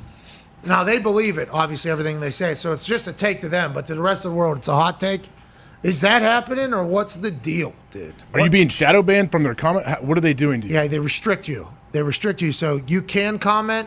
They see your comment, but nobody else sees your comment. Listen, it's a great tool that Instagram actually has created, because the person that's doing the commenting thinks they're able to comment, so they're not blocked, but also the world doesn't have to see their shit. So it's it's a pretty good answer, actually. But that's clearly what they're doing to me, and it's like, what did I do? Why would they do that to you? Oh, because we buried them for doing that. I wanted to see how long they would stand there for. Well, you're the NFL. They'll stand there forever. Remember that at the rookie premiere thing? Yeah, of course I do. But if they're running the NFL, I don't want to get into it because I didn't understand it until you just explained it a little bit to me. If they're trying to grow the account, I think it may help them if you are able to comment on some of the stuff they put up. Now, they're the NFL. They're going to have success regardless. Yeah, I know. But what I'm saying is, could it be a mistake? Could it have been someone that made a mistake? This has happened twice now. My last 2 comments on an NFL post, both only. I'm not a commenter. Like, that's not my thing. Even though, I guess the Instagram bylaws of having a successful Instagram is be a commenter on like-minded stuff. Yeah. So then people know you exist. So you get in the comments, then people see you, and then that's how they follow you, right? Twitter, it's like, hey, retweets are how people see you. I guess on Instagram, commenting is the game. I'm not a commenter. I don't want to go in there and make somebody else's post about what my dumb thoughts are. Okay, even though I enjoy when people comment on mine, if I was to go somewhere, it would probably, I just don't like it. I don't like it. It's just not a thing of mine. I should do more of it for the good of the business, for the good of the show, but I don't. Last 2 times I've commented on the NFL thing, they've both been buried and not seen. The first time they said it was because I used the word dude. They're like, well, we actually banned the word dude from the comment section, which is you can do, by the way. So it immediately hid your comments because they had an active bot that kept putting dude in there. It was like, all right, I believe that. Now, that was the most elementary thing I've ever commented on anything. Yeah. It's like, what could they have potentially put in there? I guess dog, D-A-W-G. Then PETA needs to get involved if that's the case. Well, you didn't swear or anything. That's why, I think you could almost maybe buy it if it, you would have said fuck or something like that. But that's just a clean cut comment. Clean, standard comment. So this had to have been. Now, they've texted me and said it's not the case, and they're going to get to the bottom of it. Okay? I bet. You have to believe them. We are at a ceasefire right now. Listen. We are in a we'll see thing right now. Hold situation. Yeah. Hold. They may be shadow banning me as well. I've been leaving comments on their site for a while on their page. Oh, I have not seen any of them. Oh no, I was worried about this. That's why I haven't been active, because they're silencing everything I put up. Oh, this big NFL conglomerate trying to silence two guys that are just trying to be stewards of the game. You know, we're in these trenches of the offseason with them, trying to make comment. Mm-hmm. Okay, joining us now is a man who might have more information on this. Oh. Senior insider for the @NFL social media team. Senior insider for the NFL Network and the league as a whole. Friend of the show, we thought, ladies and gentlemen, Ian Rappaport. Well. How you doing, Ian? This guy. Hang on, we can't hear a word you're saying. This guy. Jesus. Are they banning you from talking on this show too? Hold on. Oh my God! What is that, AJ? NFL. That's odd. Like his mic is on, but it was choppy, but his video wasn't choppy. Yeah, it is odd, isn't it? Are they shadow banning Ian as well? That's what I'm saying. The @NFL social media team. Hey, what did I tell you? 6 to 9 months ago.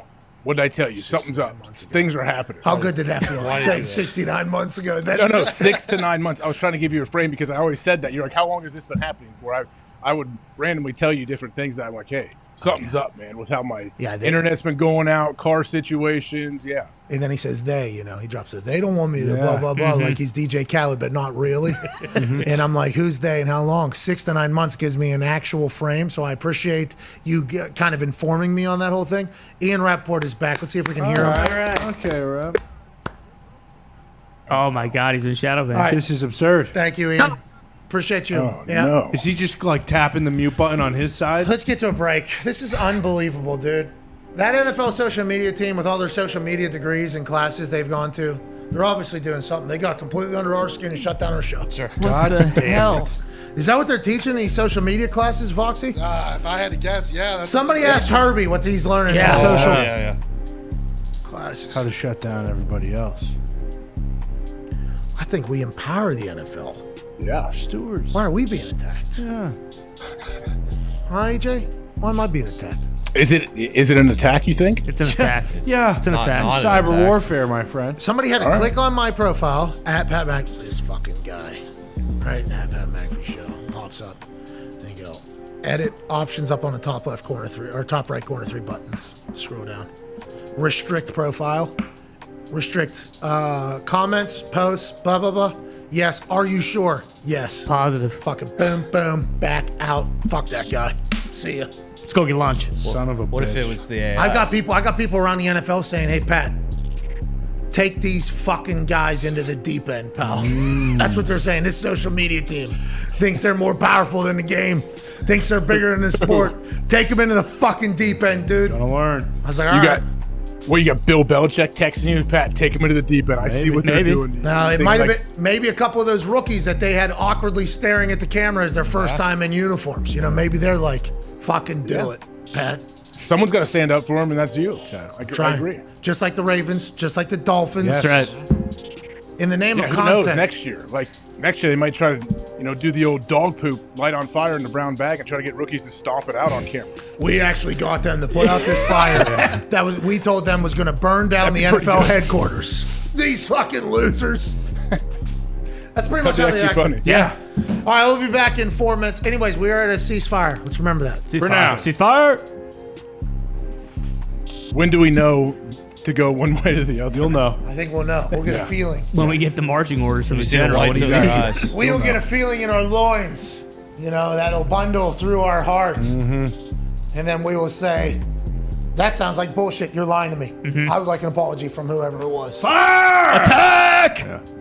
Listen, by the way, don't feel obligated to do it. It's not that big of a deal. You guys want to block me? Cut me out of the 8 years I dedicated my life to that league. Numerous surgeries, AJ. Won't be able to play with my kids. Yeah. The way that everybody else will because of my time in the NFL. 8 years plus, years doing this as well. This is definitely dedicating your time to the league. My voice box is going to be dead by the time I'm 30. Your ears? Well, I'm 35. You get it, though. 40.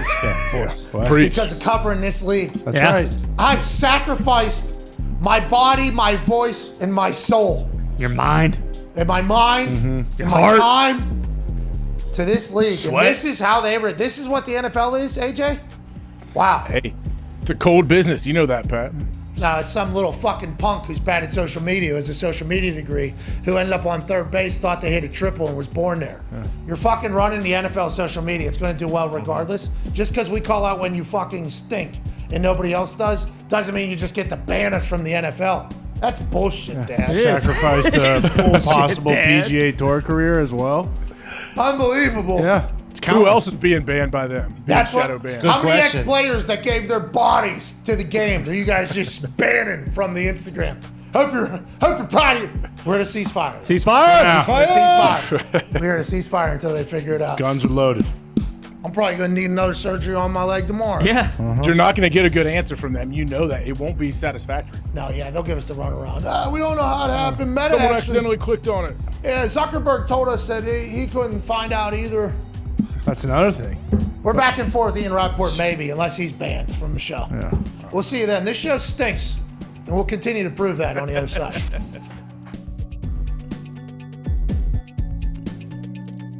Joining us now is a man who got to experience that at Notre Dame. Yeah. Got to experience it in the NFL. Now he's on television. He's this man's brother-in-law. He's obviously incredibly handsome. Ladies and gentlemen, Brady Quinn. Yay! Holy hell. Jesus. You look like that all the time. I don't know if you guys can see what's behind me. I think AJ might be more familiar with this picture. So hopefully AJ can elaborate or add some context to all this. Is that Chopper up over your left That's ear? Chopper. Yeah, that's Chopper. AJ, How'd you get that in your background? What happened here? So, well, this is a golf cart submerged. What? Why are you fully dressed underwater? Thank you, Brady. Okay. Brady, I mean, yeah, you gotta, I guess we have to mention it, Brady. This is, Pat, you know, this golf cart, the e-brake just didn't work on me. I was parking close to the green. I rode that joker right into the pond because it took a hard right turn. This was like 12 years ago. I jumped in instantly. Oz is the other guy looking for his cigs. There was no help. And then Brady and Chopper were in my group. They came up about 10 seconds later, and they both just dove in instantly and started helping. Yeah. So you, hold on, We Brady. did not finish our round. You drove this cart directly into this pond. Well, you are a fucking menace behind the wheel, AJ. You drive with both feet. You sleep. Your hands are all deformed because of your broken fingers. You're driving golf carts into ponds. Straight up. Are you blacked out drunk in this thing? No, I wish I was. That's the problem. I was not. Sober. Oh my God, this guy. I was trying to get there. Brady, how do you let this guy marry your sister? How do you let this guy marry your sister, Brady? Let me add some more context to all of this, okay? This is at Rattlesnake Ridge. This was the first year, our first fundraiser for my foundation, the Third and Goal Foundation, which helps support wounded vets. So Great AJ cause. was kind enough to come out and obviously support the cause. Now, I guarantee you he was not sober for this because we actually took a party bus to Rattlesnake Ridge. Oh, AJ, boozing and driving. No one was sober at this thing. What I'm saying is, I played many times with many more drinks in me and didn't wreck a cart, is all I'm saying. Oh, okay. Sure. All right. Chopper hopping in there, though. Is he scuba diving? Well, he dove to the bottom and grabbed some clubs. He did. He said all you had to do was open your eyes in that murky water and you could find whatever you need to down there. All those eyes were burning afterwards.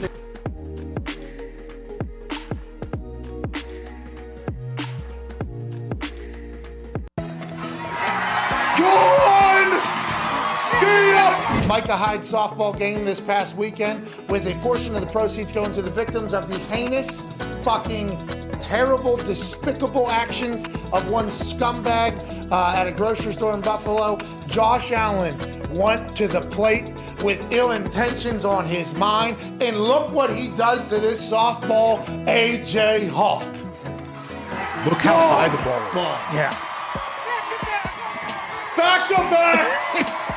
How you doing? Are you not entertained? Never been else. Dude, 6'5", 235 pounds, incredibly athletic, the confidence and moxie to be able to do things like that and become a guy in the NFL. He's becoming the prototype day in and day out. I fucking love that dude. That softball still going.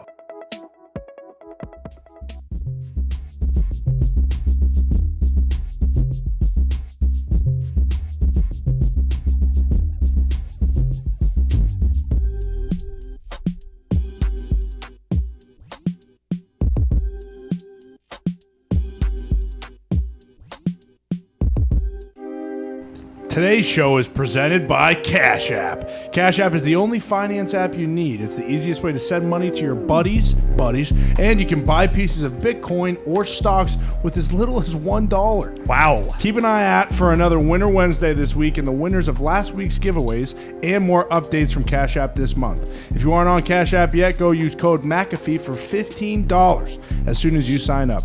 Code McAfee for a free $15. Terms apply. Welcome back to the show. Terms do apply. If you're not on Cash App, what are you doing? It's the only way to win any of our giveaways. Winning Wednesday will be the announcement of all the winners. Great contest on Friday, boys. Hell yeah. Was it PMS salary cap is fake? Yes. That was awesome to go through. There were some big-time trades that could happen. Yeah. By the way, could happen with the way everything is, with the way the salary cap is. Welcome back to the show. This is AJ Hawk to my left, your right. Tone Diggs is here, Connor's here, Ty's here, the boys in the back, and Ian will be joining us momentarily as one of our computers is rebooting currently. AJ would like to chit-chat with you about what Tyreek Hill said about Tua. He was complimenting Tua, saying a lot of things about Tua, then also put over himself as being a game wrecker, game changer, and Andy Reid's going to have to tell Patrick Mahomes that, hey, without Tyreek Hill, things are going to be different today. Feels like Tyreek feels a little bit disrespected by people, not putting enough respect on his name for how important he has been for the Kansas City Chiefs offense over the past few years, with how great they have been, how dominant they have been. And he started a podcast called It Needed to Be Said. He has said a lot of things on there, AJ. Have you heard these clips, and how do you feel about it? I have heard most of the clips, and he has said a lot of things, and he's only one episode in, correct? Yeah, I think that's all from one sitting there. Yeah, one episode, 45 clips, all of them catching fire. I mean, that's a real attention grabber to let people know that you have a podcast. Hopefully he's redirecting them to subscribe to that thing, because I'll listen if he's this open and honest every single week. It sounds like, I think you mentioned it earlier in the show. It makes sense. When people talk to the Chiefs, they talk Mahomes, Kelsey, and then Tyreek. So anywhere else, Tyreek's probably first in line in that when you mention them, or right behind a quarterback, or 1A, 1B with the quarterback. So I don't know if that bothers him that much or not. He's a stud. He's going to be making plays in Miami. But, yeah, I guess we get to see a little bit of what's going on in his mind. It feels like Tyreek is, fed up with how people outside the NFL talk about him. Because in his mind, and I would assume around the NFL, defensive coordinators are like, all right, we got to find Tyreek, and then we got to take care of Kelsey and Patrick Mahomes. Like, that is potentially how the NFL and defense coordinators are looking at the Chiefs. I would assume Tyreek would like everybody else to talk like that as well. Yeah, probably. And you're right. When you mention Tyreek to anybody in the league, if they're a defensive coach, defensive player, the first thing they do is just like groan or sigh and be like, oh, man. And then they go into like 5 different stories, how you thought you had him all hemmed up. You had 9 different defenders on him, and he still somehow beat you for a game-winning touchdown. Like, that's what happens when you mention Tyreek's name. Foxy, can we run the second clip from the It Needed to Be Said podcast? Because I think what Tyreek wants is for people to speak like this about him, and I think we have spoke about this about him, but I do believe somebody else should have said this other than Tyreek, just strictly because people will say, oh, listen to this asshole, as opposed to listening to the actual words that are very true. But he has a lot of confidence, as he should, because this guy's a fucking game changer. This is from the It Needed to Be Said podcast, hosted by Tyreek Hill. But look, this is what I want inside the building. I want the head coach to know that on Sundays, that defenses fear Tyreek Hill. That's what I want the head coach to know. And the head coach do know that, though. He know that without the cheat on the field, he know that, hey, Pat, you're going to have a long day today. You know what I'm saying? Pat, he heck of a quarterback, hell of a player. I love him to death, but come on, man. Sometimes I just want people to just be like, hey, Tyreek, like him. You know? Hey, by the way, everything he's saying is right. I assume that is a conversation that's taking place between Patrick and Andy Reid. It's going to be a little bit different this year. Still got Travis Kelce, the leading receiver of the last 6 years out of everybody. But it is different when you got a cheetah running back and forth in the backfield and then never getting tired. He is vastly different than anybody else in the league, although now he is the second fastest guy in the NFL, AJ. Oh yeah, I heard you have a guy that you're champion, right? He's your champion for running. He's fastest guy now. Oh, it's Evan Allen. Is he in the NFL? Yeah. Yeah, he's in the NFL. He's on the Eagles. He's got the Eagles. Actually, while he was running his 12.84, 0.04 seconds off the world record of 12.8, as he was finishing, the commentator was like, now he's off to the NFL or whatever. He's faster than ever, blah, blah, blah. He just beat the world champion. He's going to the NFL. They said it like 3 times in a clip that I watched. He hasn't played in 6 years. He's been to 2 Olympics, and now he's running faster than ever. Fast guy in the NFL. Yeah, look out. Look out. We need Tyreek and this guy stat on the line. He's perfect. Somebody combo. pay him. Well, Can he stop? What do you mean? Of course he can. Yeah, watch some film, AJ. The only thing that's I stopping do. him You're is right. the back I need of to the watch end some zone. film. Him running routes. Like the kid from Mighty Ducks who was super fast and couldn't stop. That was tough. Luis Mendoza. He could fucking fly. He was from the Sandlot too. Yeah, it's Benny the Jet. Benny the Jet, yeah. He could hit the hell out of them. Gonna be real surprised. Never seen the Sandlot. Everybody, Here we go. gonna be real surprised. Got the next one then.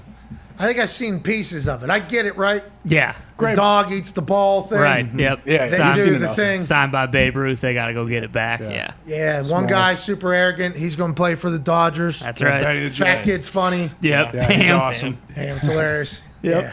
You get it. Good game. Ray, baseball. isn't Ray Liotta's the stepdad, right? No, it's Dennis Leary, dude. What do you? Yeah, you're right. Yeah, ladies and gentlemen, joining us now to get back with the NFL conversation. Senior NFL insider for the @NFL social media team. Senior insider for the NFL as a whole, the network, the league. Ladies and gentlemen, Ian Rappaport. Okay. Testing 1, 2. Can you hear me okay? Oh, you sound amazing, Ian. We appreciate you. Yeah, let's go. Okay. I heard we sound like shit to you. You sound like you're in a dark tunnel where I can kind of not really hear your microphone, but that's okay. Okay, so we appreciate you rejoining us. Why did you? Now we are in the middle of a ceasefire as things are being figured out. I'm being told. Yeah, I cannot hear you great actually. Can I hear AJ talk to me? You got to be kidding me. Hey, maybe Ian, I can hear AJ. Hold on. You hear me any better, Ian? What do you got here? Nothing? Oh no. No, this guy. So are you the one banning Pat Wait. on Instagram? I guess, is that a confirmation? I don't think How convenient. Yeah, I cannot hear you guys. Why are they banning him too? Feels like he might be banning us. Something's happening. What the hell's going on? I don't like it. I was looking for Alien that. videos are out there. The other guy with the zoo. Did we figure out was that somebody wearing a mask? No. The Chupacabra? No, that was not. Nah, it's Chupacabra. No way. It was outside the Texas Zoo. Yeah. Amarillo. So we bought a zoo. But, I mean, the AI thing, I don't think AJ has seen that either. Oh, have you seen Lambda? No, I read something about what someone speaking to they felt like their robot became a human. Yeah. And they're not just anthropomorphizing either, dude.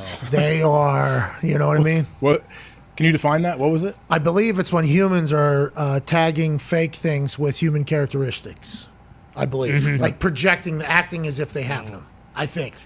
Right? Yeah, I think that's the ballpark, yeah. I'm not 100% sure. I don't know the ins and outs of it completely. But yeah, there's let's talk football. Fuck it. Ian's done. We're never going to be able to talk to him. There's a full scram going on behind the scenes. Zito and Nick are both down on their knees under it. I have no idea what's going on down there. Hey, I appreciate you boys. Thank you, Splunking down there for service. That's right. Boys are splunking down there trying to figure this whole thing out. Thank you. Feels like Zito found I found out. Someone bumped this board down here.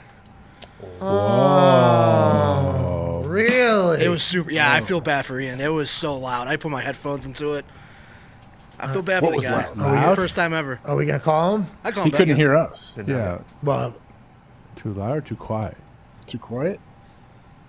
yeah, did we blow his shit out? He couldn't hear us. Maybe Zito hasn't figured out the issue, but there was another one. Oh, shit. Maybe the other issue The other one might will be be the- affecting this issue that we bring. Hand in hand. This show is as bad as Jurassic World. What's that? Ladies and gentlemen, joining us now is a man who is the senior NFL insider for the @NFL social media team, Ian Rappaport. Yeah, we did it. We did it. Zeke did it. Everybody, Zeke. Thank you, Zeke. Ian, you didn't do anything. Thank you, Zito. Thank you, Zito. No, you know what I didn't? I'll tell you what I didn't do, though, which actually, I'm not saying it's heroic, but it was impressive. What I didn't do was offer any advice like, hey, have you tried, restarting? Because that is what I think most other people would have done. I just stayed quiet, stayed in my lane, and that was it. Hey, that is heroic of you, by the way. Smart. Whenever people give out the most obvious thing to do in a situation and act as if, they are adding and helping, it is the worst. So, way to go. Way to go, Ian. Now, let's see. Why'd you restrict me on the NFL social media account? And did you do that? And if you didn't do it, are you getting to the bottom of how it happened? Because we are in the middle of a ceasefire right now with the @NFL social media squad. Oh, so things are okay, right? Like things are at least at a part where two sides are negotiating? Yeah, they said they're doing investigating to look into it. They apologize, obviously, very good people. The elder statesman in the room over there with the children with social media degrees that are running the thing, they're figuring that out. They're figuring out the process. But I'm not some idiot, though. I know clearly what happened. And they do, too. It's just going to come to a point of you telling me that you admit that you did that, Ian Rappaport. Right. I'm never going to do that. But what I think I will do is I will say that they should unrestrict you. And for those who don't know, thank you. Restricting someone on Instagram is a truly amazing thing. It is. Because it makes people, it's not like blocking, which is really rude and offensive, but restricting doesn't let people who are restricted know that they're actually restricted. So they think their comments are being heard, but they're not. It's absolute genius. I'm sorry you're subjected to it. That's not cool. But for everyone else, let's go restricting. It is a major tool. Yeah, let's go restricting. By the way, I put over the restricting tool in the last hour while upset with NFL. I'm like, this is actually a pretty genius response by old Meta to figure this thing out. With that being said, because I don't comment ever, this could have been months months ago that this happened. Yeah. And I just found out this morning. I woke up and it's like, oh. Really? Wait a minute. And Ian, is that what the NFL is about? Is that what the NFL is about? I've given both of my knees, my soul, my time, my effort, my brain, my life to the NFL at this point. On the field, crying, shedding tears, bleeding, blood. No, I never bled, actually. Never got cut on the field. Never once. Probably some raspberries that ended up getting bloody, though, right? Yeah, I had some burns. Yeah, cracked your rib. Can you make a couple tackles? Yeah. How many career tackles do you have? 24, I think. More than other people. Really? Yeah, Ian. Fucking yeah.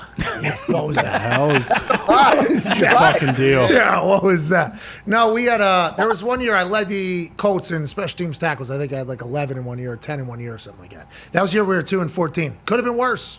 That could have been worse. That's like 10 that's 10 touchdowns that basically didn't happen. But yeah, we did almost break the record as well. If we had like 3 more quarters, probably would have broke the amount of punts.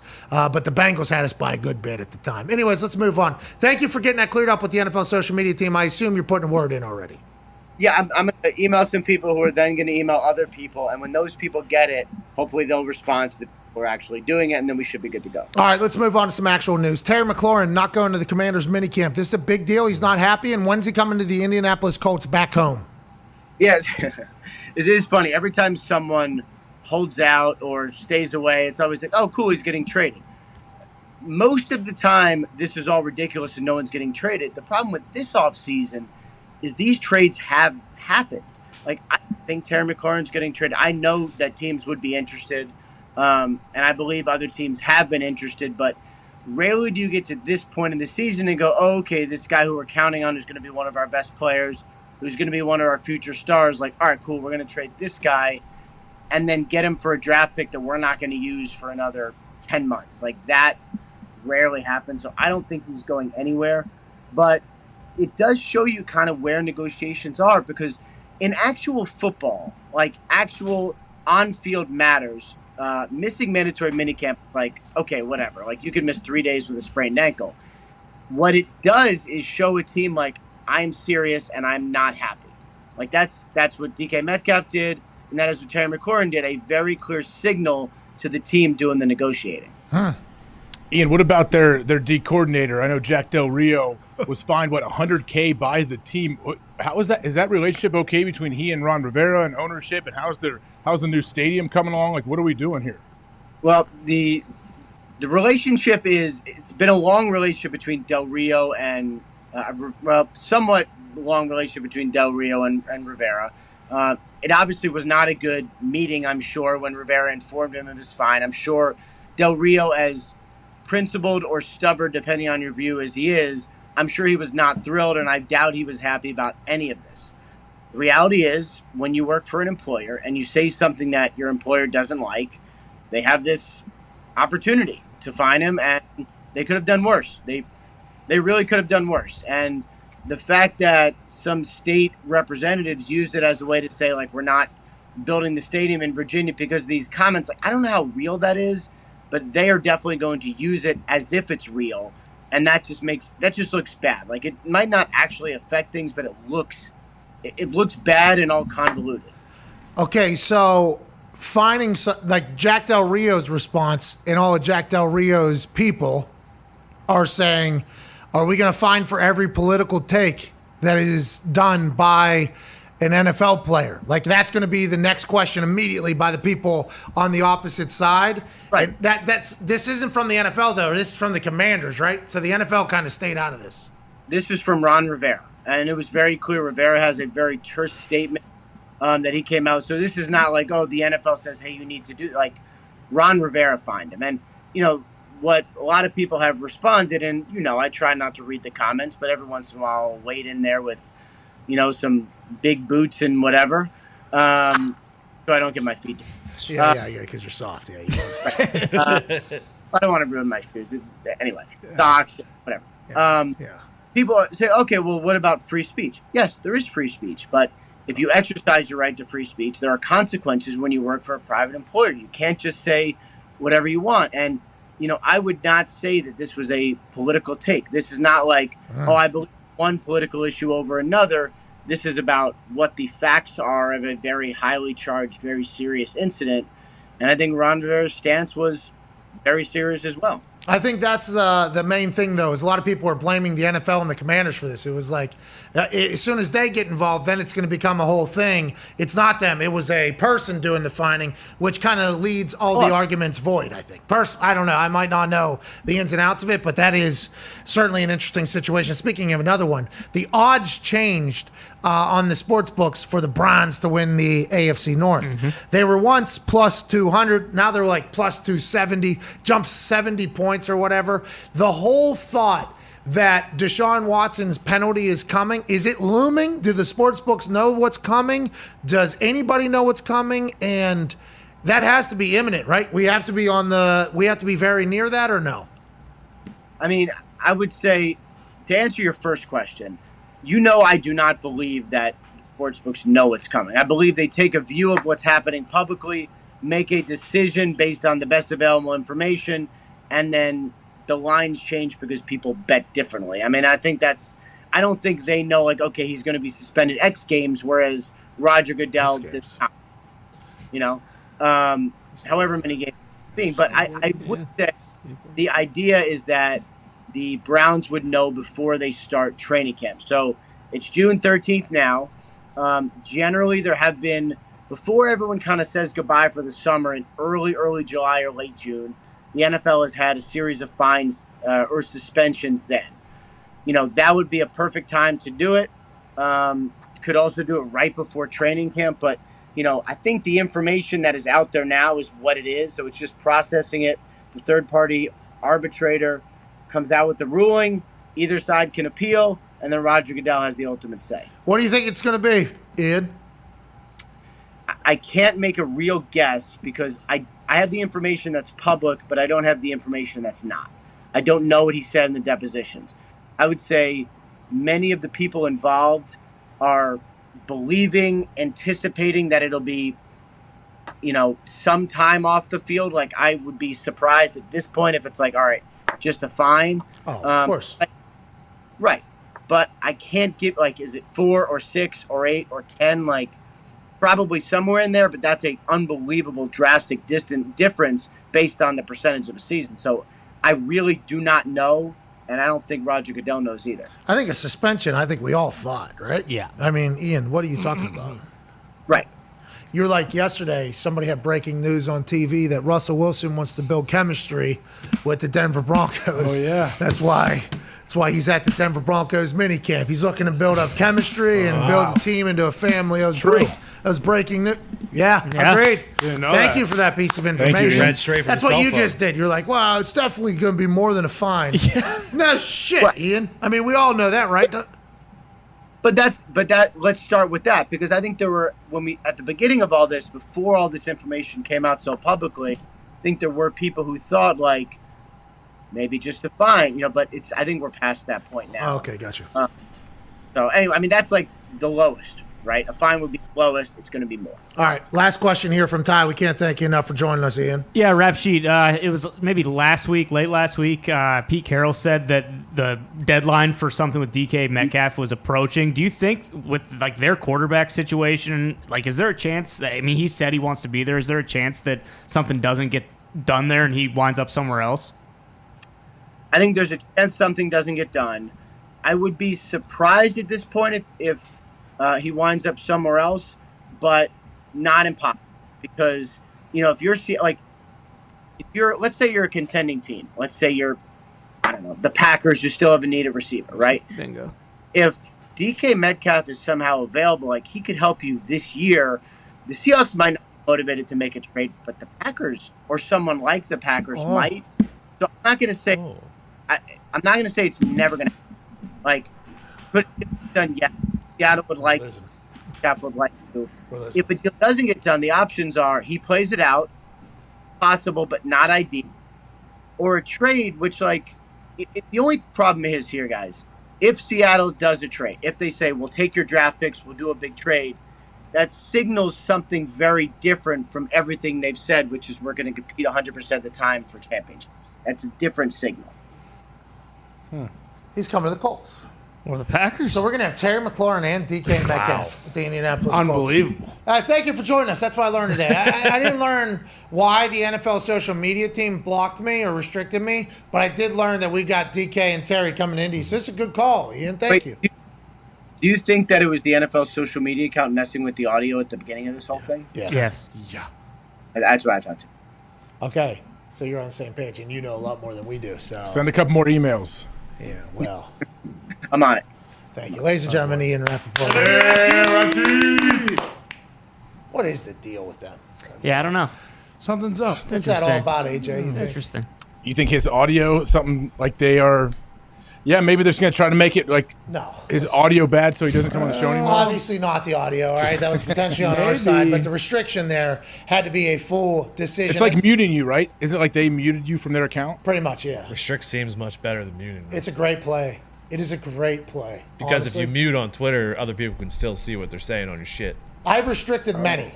You should restrict the sex bots or the suck bots. Well, how do you know? Can't stay on top of it. I go into the hidden words and try to put in a lot of the common words that they put in, which is what the NFL told me dude was in their hidden words. That's why my last comment was hidden, because I used the same word that a lot of their sex bots were using. Oh. So in this particular time, they're saying they're trying to get to the bottom of why my comment was potentially muted, as opposed to just saying, yeah, we restricted you when you pointed out the obvious that we did something terrible on our social media and abused the power we have representing the NFL.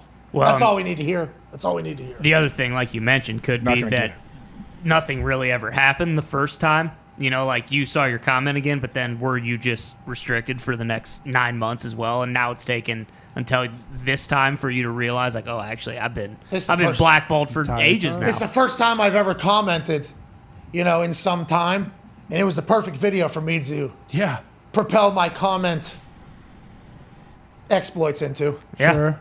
Matty Ice, dude, answers at the end. I mean, he fucking answers with this. And you better make sure they don't have you muted on Twitter. I don't care about that. Instagram, you need this type of thing to like that's how it goes. Well, muted on Twitter doesn't matter because everyone still sees that. Like Tony just said. Only Con, what about you? Con, you had any luck with the Zuck Suck bots? Nah, I'm still kind of working So on the it. NFL was saying like you threw it out Zuck bots were saying like, dude, comment suck fuck me on my website. Yeah, dude, NFL dude, come to my story. Yeah, looking for dudes. Dude, like give me dude. Yeah. That type of stuff. I've got a lot of hidden words on my Instagram now for my comments, so I've gotten rid of most of the sex bots. But they'll come in with something new every single time. Yeah. Today it was what up. Oh, It was awesome. Had to get rid of it. It was me superplexing the NFL social media team. Yeah, we are at a ceasefire until more answers are given, but I don't think there's ever going to be a good one. No. So maybe we're back in fucking war. That was how we ended it. Hell yeah. That's how we ended it right there. People listening on Sirius think we're maybe back in war. Mhm. They're not going to hear a follow-up that we have had a ceasefire. Yeah, but you got to keep them on their toes either way. They got to be ready. What's the NFL's deal? I mean, the only way, though, you're not going to be happy either way, but even if they come back and they say, hey, we had somebody that was running the account or had access that actually, whatever, restricted you for whatever reason they thought they were supposed to, we're sorry. Would that make you happy? Yes. Okay, I don't think you're going to get that. Okay, thanks. Damn it. Why'd you That's the only thing that would quasi make you happy, and I still think you'll be pissed off if that happens, but No, I think it's going to be nothing. You're not going to hear anything. Oh, I think I'm going to hear something. You'll hear something and they'll say, hey, someone accidentally There has restricted been you, some but feathers you laid ruffled. out. You laid out. There's like 3 steps to do it, though. Yeah, it's a lot of confirming and having to do it. I've done it. It's great. It's a fucking brilliant thing. I understand it. I don't know why you do it to me, though. I don't. What the fuck? At all. What did I do? Well, I called out some 22-year-old abusing the power of the NFL social media at a rookie premiere. Is that what I did? They got their feelings. Yeah, trying to help them by doing that. Everybody, listen, got numerous people at the NFL reaching out to me. I want to let them know I appreciate their efforts, okay? And all the players and coaches that have texted me about this, telling me to fucking drag them, all right? I feel like I have, I don't know what to do now at this point. Honestly, I don't know what to do. We don't know. They know. They know. They know. They know exactly what they're doing. We were looking into it. They don't need to look into it. They already know. It's a tough thing going on right now. It's a tough battle. I'm just trying to stay in the middle. That's why we have a ceasefire. What's done is done already on their end. It's done. It's done. Yeah. Just looking for a little accountability now. That ain't going to happen. It's 2022. Exactly. It's 2022. There's none of that anywhere. It's unbelievable. You ask somebody what happened, boom, there are 7 other people in every company that get. Well, it had to be the communication department that didn't reach out to the accounting department, which obviously pays the entirety of the marketing department. And then they obviously didn't reach out to the social people. And then social people, obviously, how did they know through that entire thing? Just a little game of telephone, a little miscommunication. We do apologize for that. We'll be better next time. Okay. So whose fault is it? Yeah. Well, could have been somebody. Could have been this in guy. the Could have communication been this department. guy. Could have been this. Could have been. That's like the world we're in right now, AJ. Honestly, I don't know if that's how the entirety of the world is, but it's definitely in the world that we are certainly in. It's insanity. Accountability, yeah. That's one of the things of someone being a leader of a program or organization, a team, whatever it is. Like, everybody needs to be accountable to each other, I feel like. Yeah. When everybody's in a bunch of different silos, though, like companies are so siloed up these days. Like this company is their own group. They take care of this. They only talk to this group whenever it's meetings of the heads. So the bottoms don't even talk. So it's just like the right hand actually doesn't know what the left hand is doing. And the right hand is working in conjunction with the left hand. And then it just becomes a shit show in there. And that's the world that we're in with big businesses and people of acquiring companies every single day, basically. This is the acquisition business. Miscommunication. Yeah. And there's probably 2 people that have access to that account. No, so it's probably not too hard to figure out what happened. I think they have that thing a little bit too open. Yeah. Yeah. Feels I that don't way. know. It's scary to have that thing open, though. Well, If you were Raj, I wouldn't want that open. yeah, but it's like the yellow shirts. In any event, once they get a little bit of power, The worst. they really take it, some self-pride in it, and they run with it. That's right. And then they start restricting people out of nowhere for calling out your bullshit. Can't have The it. wrong way. Can't have it. What is it, Ty? Stanford prison experiment, Ty? Is that right? That is a thing, yeah. That's like the yellow shirt thing. A little bit of power, and they just ran with it. Yeah, because we're the same here. But you were given a badge, I was given a jail cell. And now you're a fucking asshole. Yeah. Immediately upon it happening. It's like Pavlov's dogs almost, you know? That's right. Give power, ring the bell, drool, Yep. abuse power. That's the way it goes. Boom. Look at us. This show has range, doesn't it, AJ? So much range. After the break, I think I'm going to get into some more Sun Tzu. All right, well, he's dead. Rest in peace. Man. We're back. Did he just die? Too soon. Turns out he died a long time ago. All right, we're back with Hour 3 on the other side. We'll answer some phone calls on the 500 phone line and also cover everything we haven't. Cliff Kingsbury cut a great promo at his press conference about Sean McVay's wedding. We'll love that. We'll have an update on the NFL social media situation. A.J. Brown dunking on people on Twitter. And Derrick Henry's workouts being insane. Plus your phone calls on the 500 phone line, 1-833-4-McAfee. We're about to have the greatest hour in the history of anything. Hell yeah. In 2 minutes. Goodbye. During the halftime of a Colts game this year, you have to kick a 35-yard field goal and then complete a 35-yard touchdown pass to Reggie Wayne in the end zone. He's coaching. And if you complete this duo event, we have $1 million for Kick the Stigma charity, $1 million for IU Cancer, and $1 million for the charity of your choice. But no failings out there, young men. The crowd will be there. The pressure will be there. You miss, they'll be talking Vanderjagt. You miss that. We're going to do this if you accept. Yes, I accept. What are we even talking? I would be honored to do that. I appreciate that. $3 million on the line. I mean, that's a big time. I know.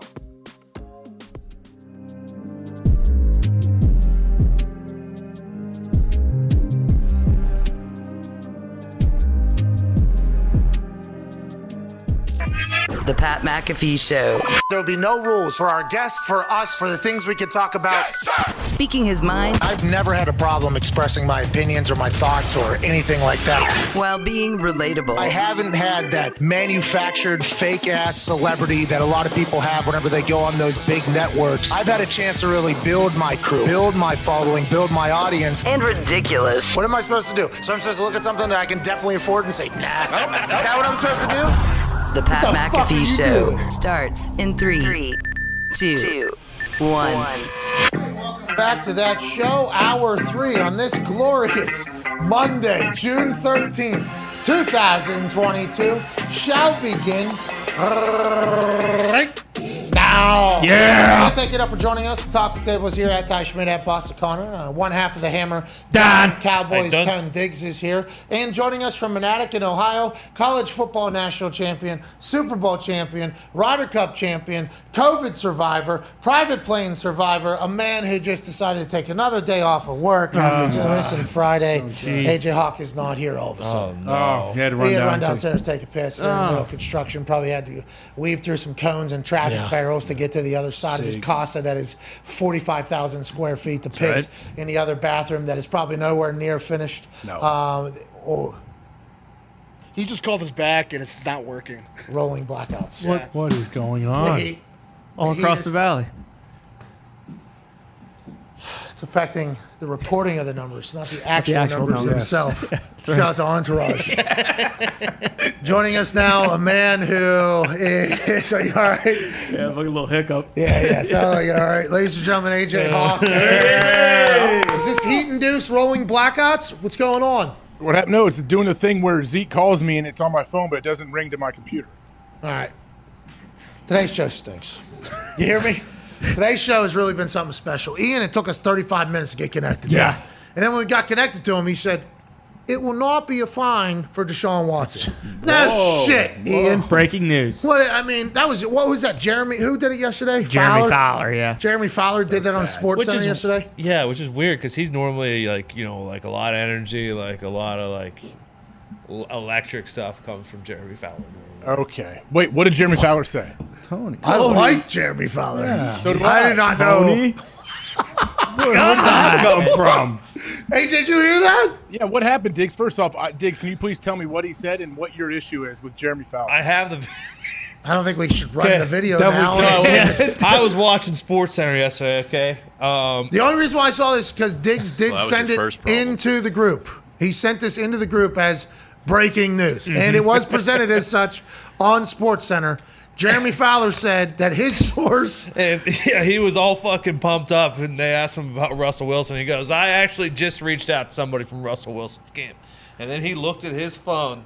And made sure he got it right. Okay, they said that there's 3 things he wants to focus on in camp, okay? And that's building team chemistry, working hard, and, representing Team 3, okay?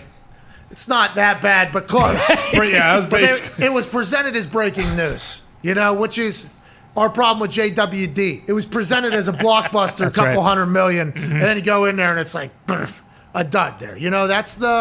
That's the interesting thing in this entire world that we live in. But also, the expectations on our show are very low because of the performance we have had today. Don't you worry, though. The last 54 minutes are about to be absolutely electrifying because there is an NBA Finals game this evening, which means it is time for another episode of this sports show that's been sweeping the globe. Ladies and gentlemen, it's time for T4 Tone's Tasty Tournament Talk. Game 5 in Golden State. Tone, what do we got? We are back in Golden State for Game 5. The Golden State Warriors are -4. The over-under is 210.5.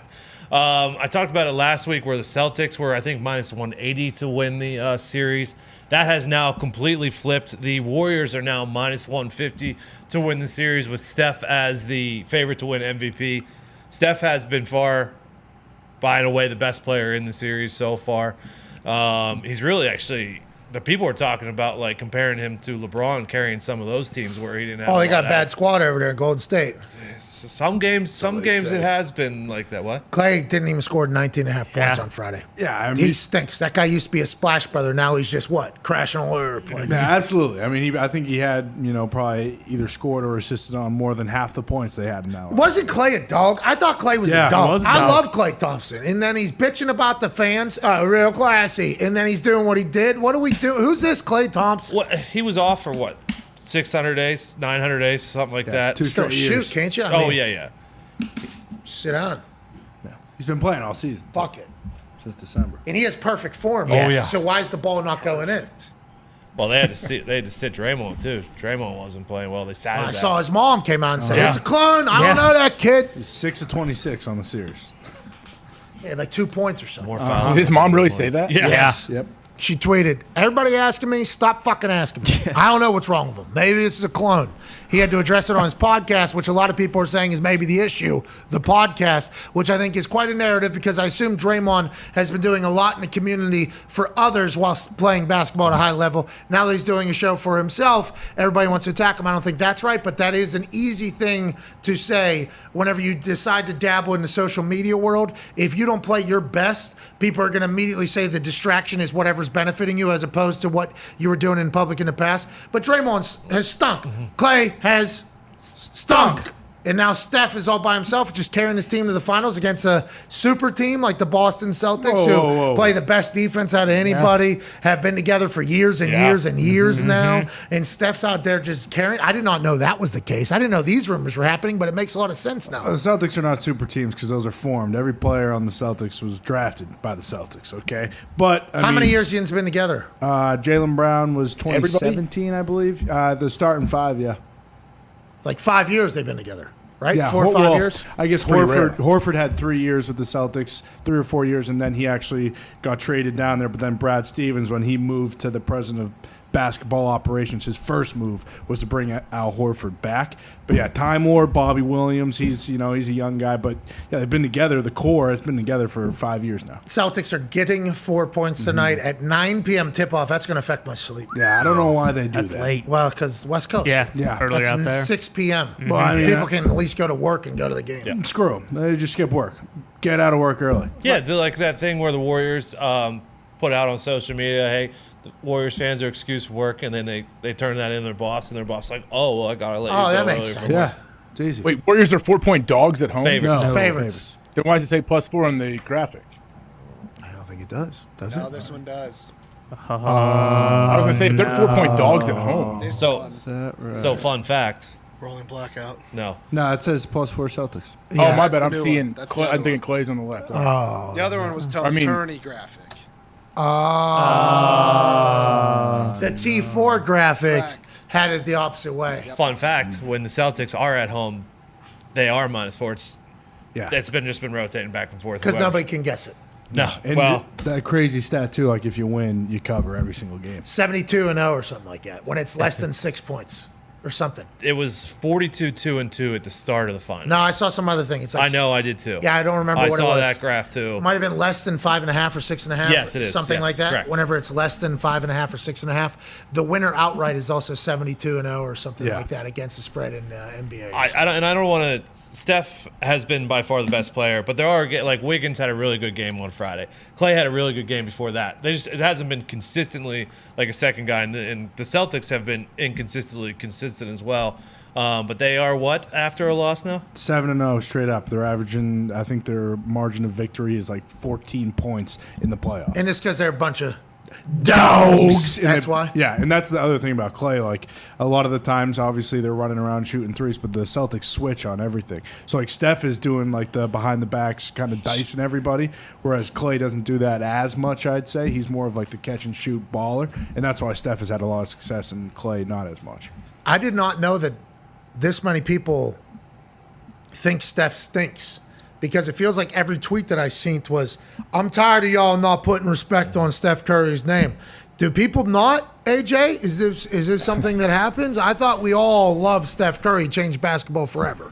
Yeah, maybe. Are we at that point? I think you talk about it where someone gets to be so good where it's like, okay, all we can do, or all people seem to be able to do is just tear them down and say what they're not good at or what moments when they haven't shined when it really mattered. But no, at least for myself as a casual fan of the NBA and of this team, I feel like Steph has always been the man. I've always loved Steph. I bought those shitty-ass shoes he rolled out, that first version, the Nurse Curry's. I fucking bought 3 pairs of them. They said I was the first pair bought in Indianapolis. Was me. I bought 3 of them. Need to cut the grass on Monday, Thursday, and Sunday in these things. That was back when I had a lot of land. What were you going to say, Connor? The thing with Steph is he's never won the Finals MVP, and then once, he won one before Durant, but then when they went, 72 or 73-9, and they didn't win the Finals, and then they added Kevin Durant, and a lot of that debate, especially with Draymond, as of late in these press conferences about how, teams were doubling Steph Curry more than they were KD, and then KD's responding. So they don't look at Steph, I feel like, that way just because of the Kevin Durant years. Dwayne Wade said, I'll add another head to the Mount Rushmore. I understand Mount Rushmore is like 4 heads, but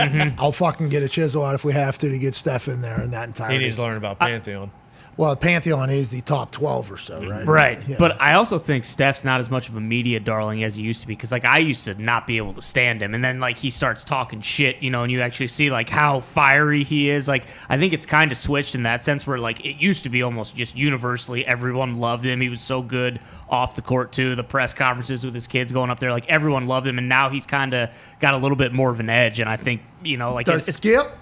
I think those guys kind of go back and forth on when they really go after him. I mean, it's kind of like LeBron, I guess.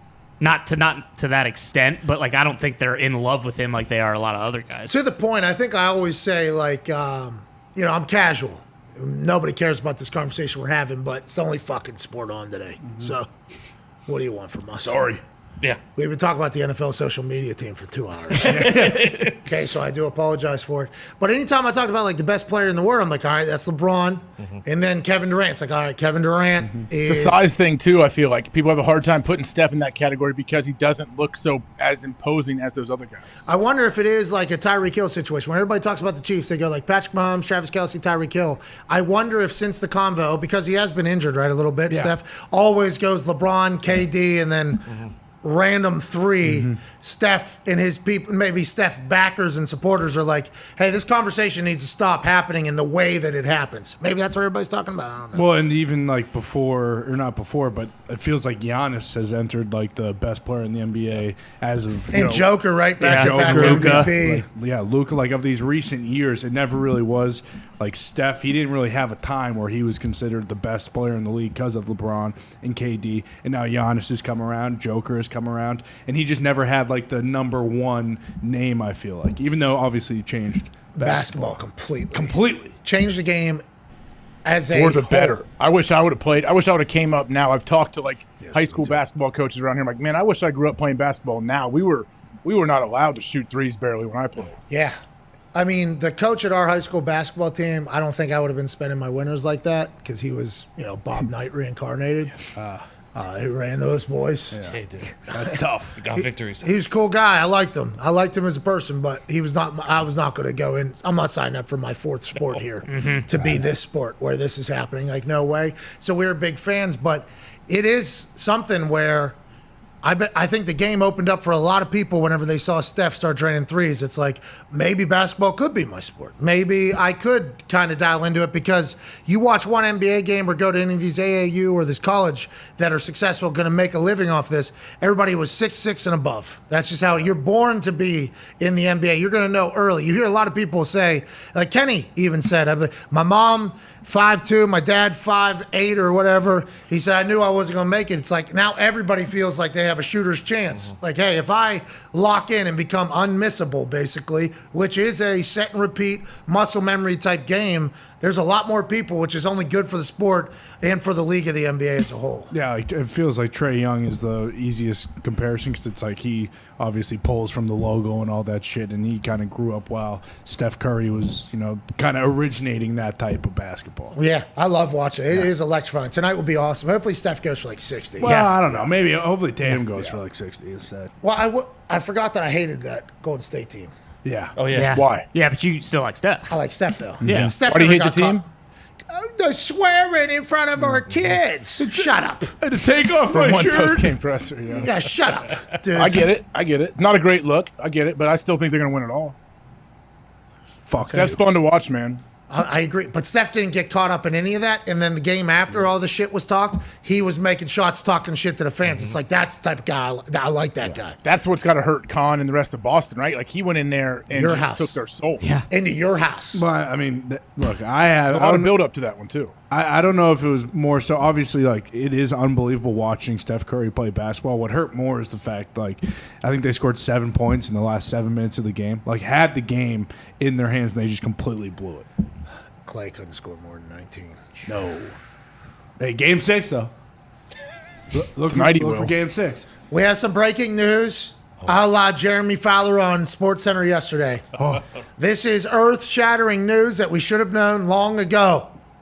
It's Jim Irsay's birthday today. Whoa! Happy birthday, Jim Irsay, owner of the Indianapolis Colts. The Colts just released this photo of this fucking rock star billionaire.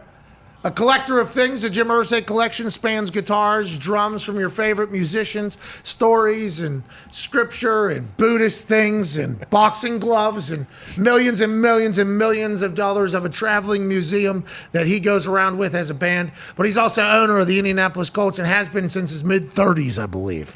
Icon of a guy, has lived a hell of a life, and I think the world is only getting introduced to him as a person as opposed to him as his demons in the most recent years. And what a fucking photo, AJ Hawk. I love this photo. Happy birthday to Mr. Irsay. Hopefully, I feel like those flying cars will be right around the corner, and who knows, maybe he even gets a trip to Mars before time is up. The future is in your hand. It's the phone. I don't want a phone. I'm not from this generation. I'm not going to be on the phone for 14 hours a day. I want a car. Give me a flying car is what he said. He's the guy, right? Frustrated. Yeah, he's not happy about it. He was lied to, I think. I think he was lied to at one point throughout his travels here as an NFL owner. Somebody told him along the way at some factory or some research plant, flying cars, what we're working on right now. He got excited. Okay, money can't buy happiness. I disagree. I will have a flying car immediately upon its availability. And then here we are years and years later, and it still hasn't come through. Hopefully they'll be able to find that for him. Is he the hardest human being on earth, you think, to shop for like a birthday gift for? Yes. He has everything. Yeah, everything he's ever wanted, he just buys. All right. What can we get him? Something only a billionaire. What can you get him that he's not just going to hand to somebody and never see again? Well, how about the boxing gloves from like a Muhammad Ali fight or something Yeah. like that? Let's do it. Oh, he's already got that. Oh, he's got him. Okay. Shit. All right. How about the fucking drum set that Ringo Starr used on the late night show? This one, he's already got Oh, he's got that too? How about Lennon's glasses? 3 of those. Does he have any Yoko Ono stuff? I hope not. She's She the was one- a legit singer at times. Yeah, she was the one that is tasked allegedly with breaking up the Beatles, right? Bingo.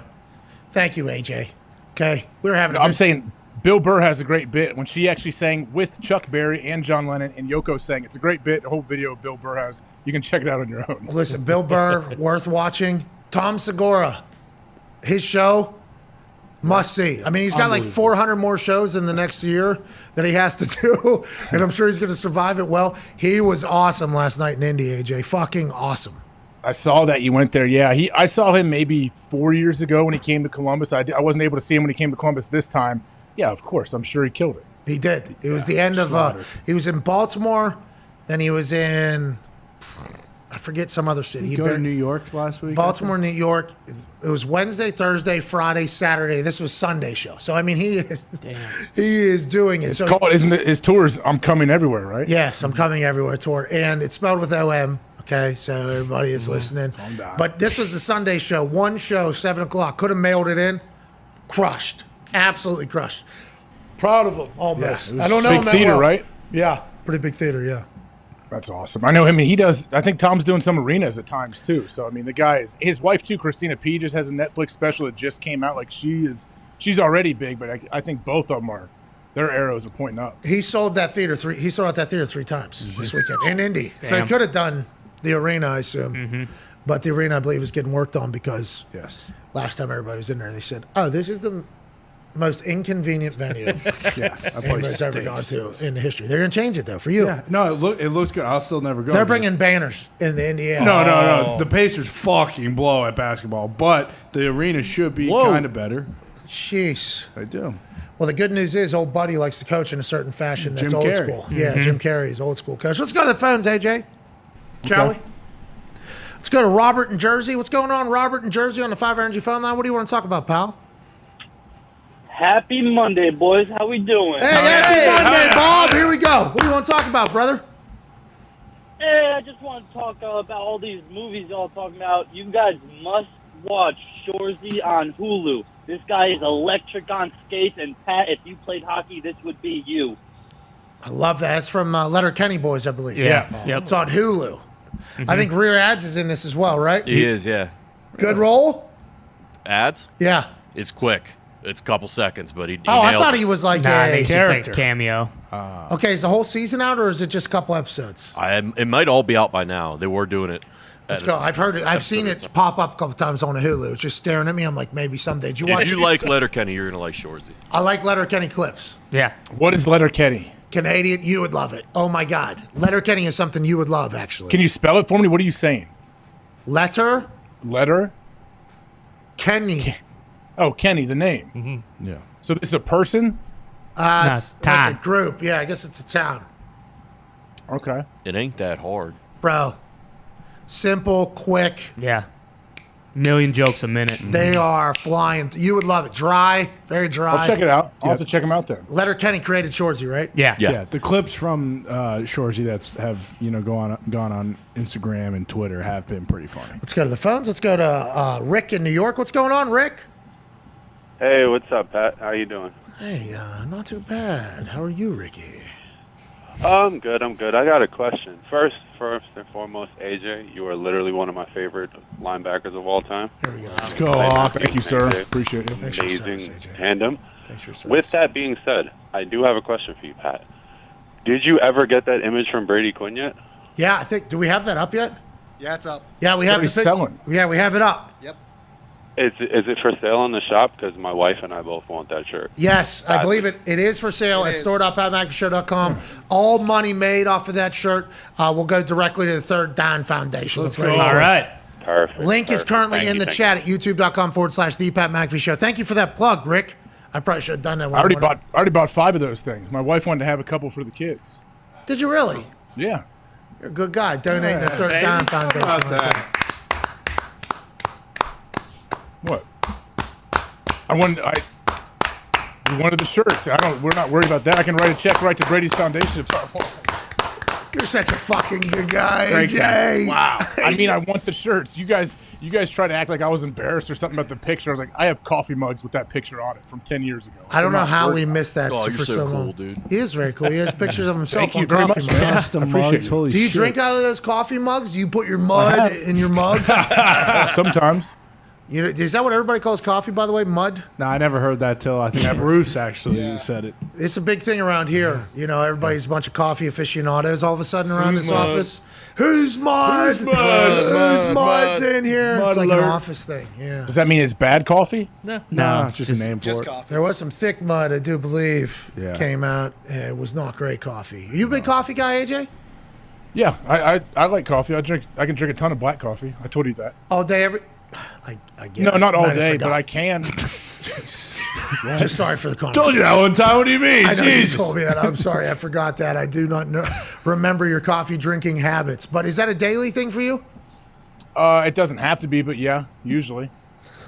I'm not. This is not an interrogation. Jesus. You're allowed to just have a show combo. before.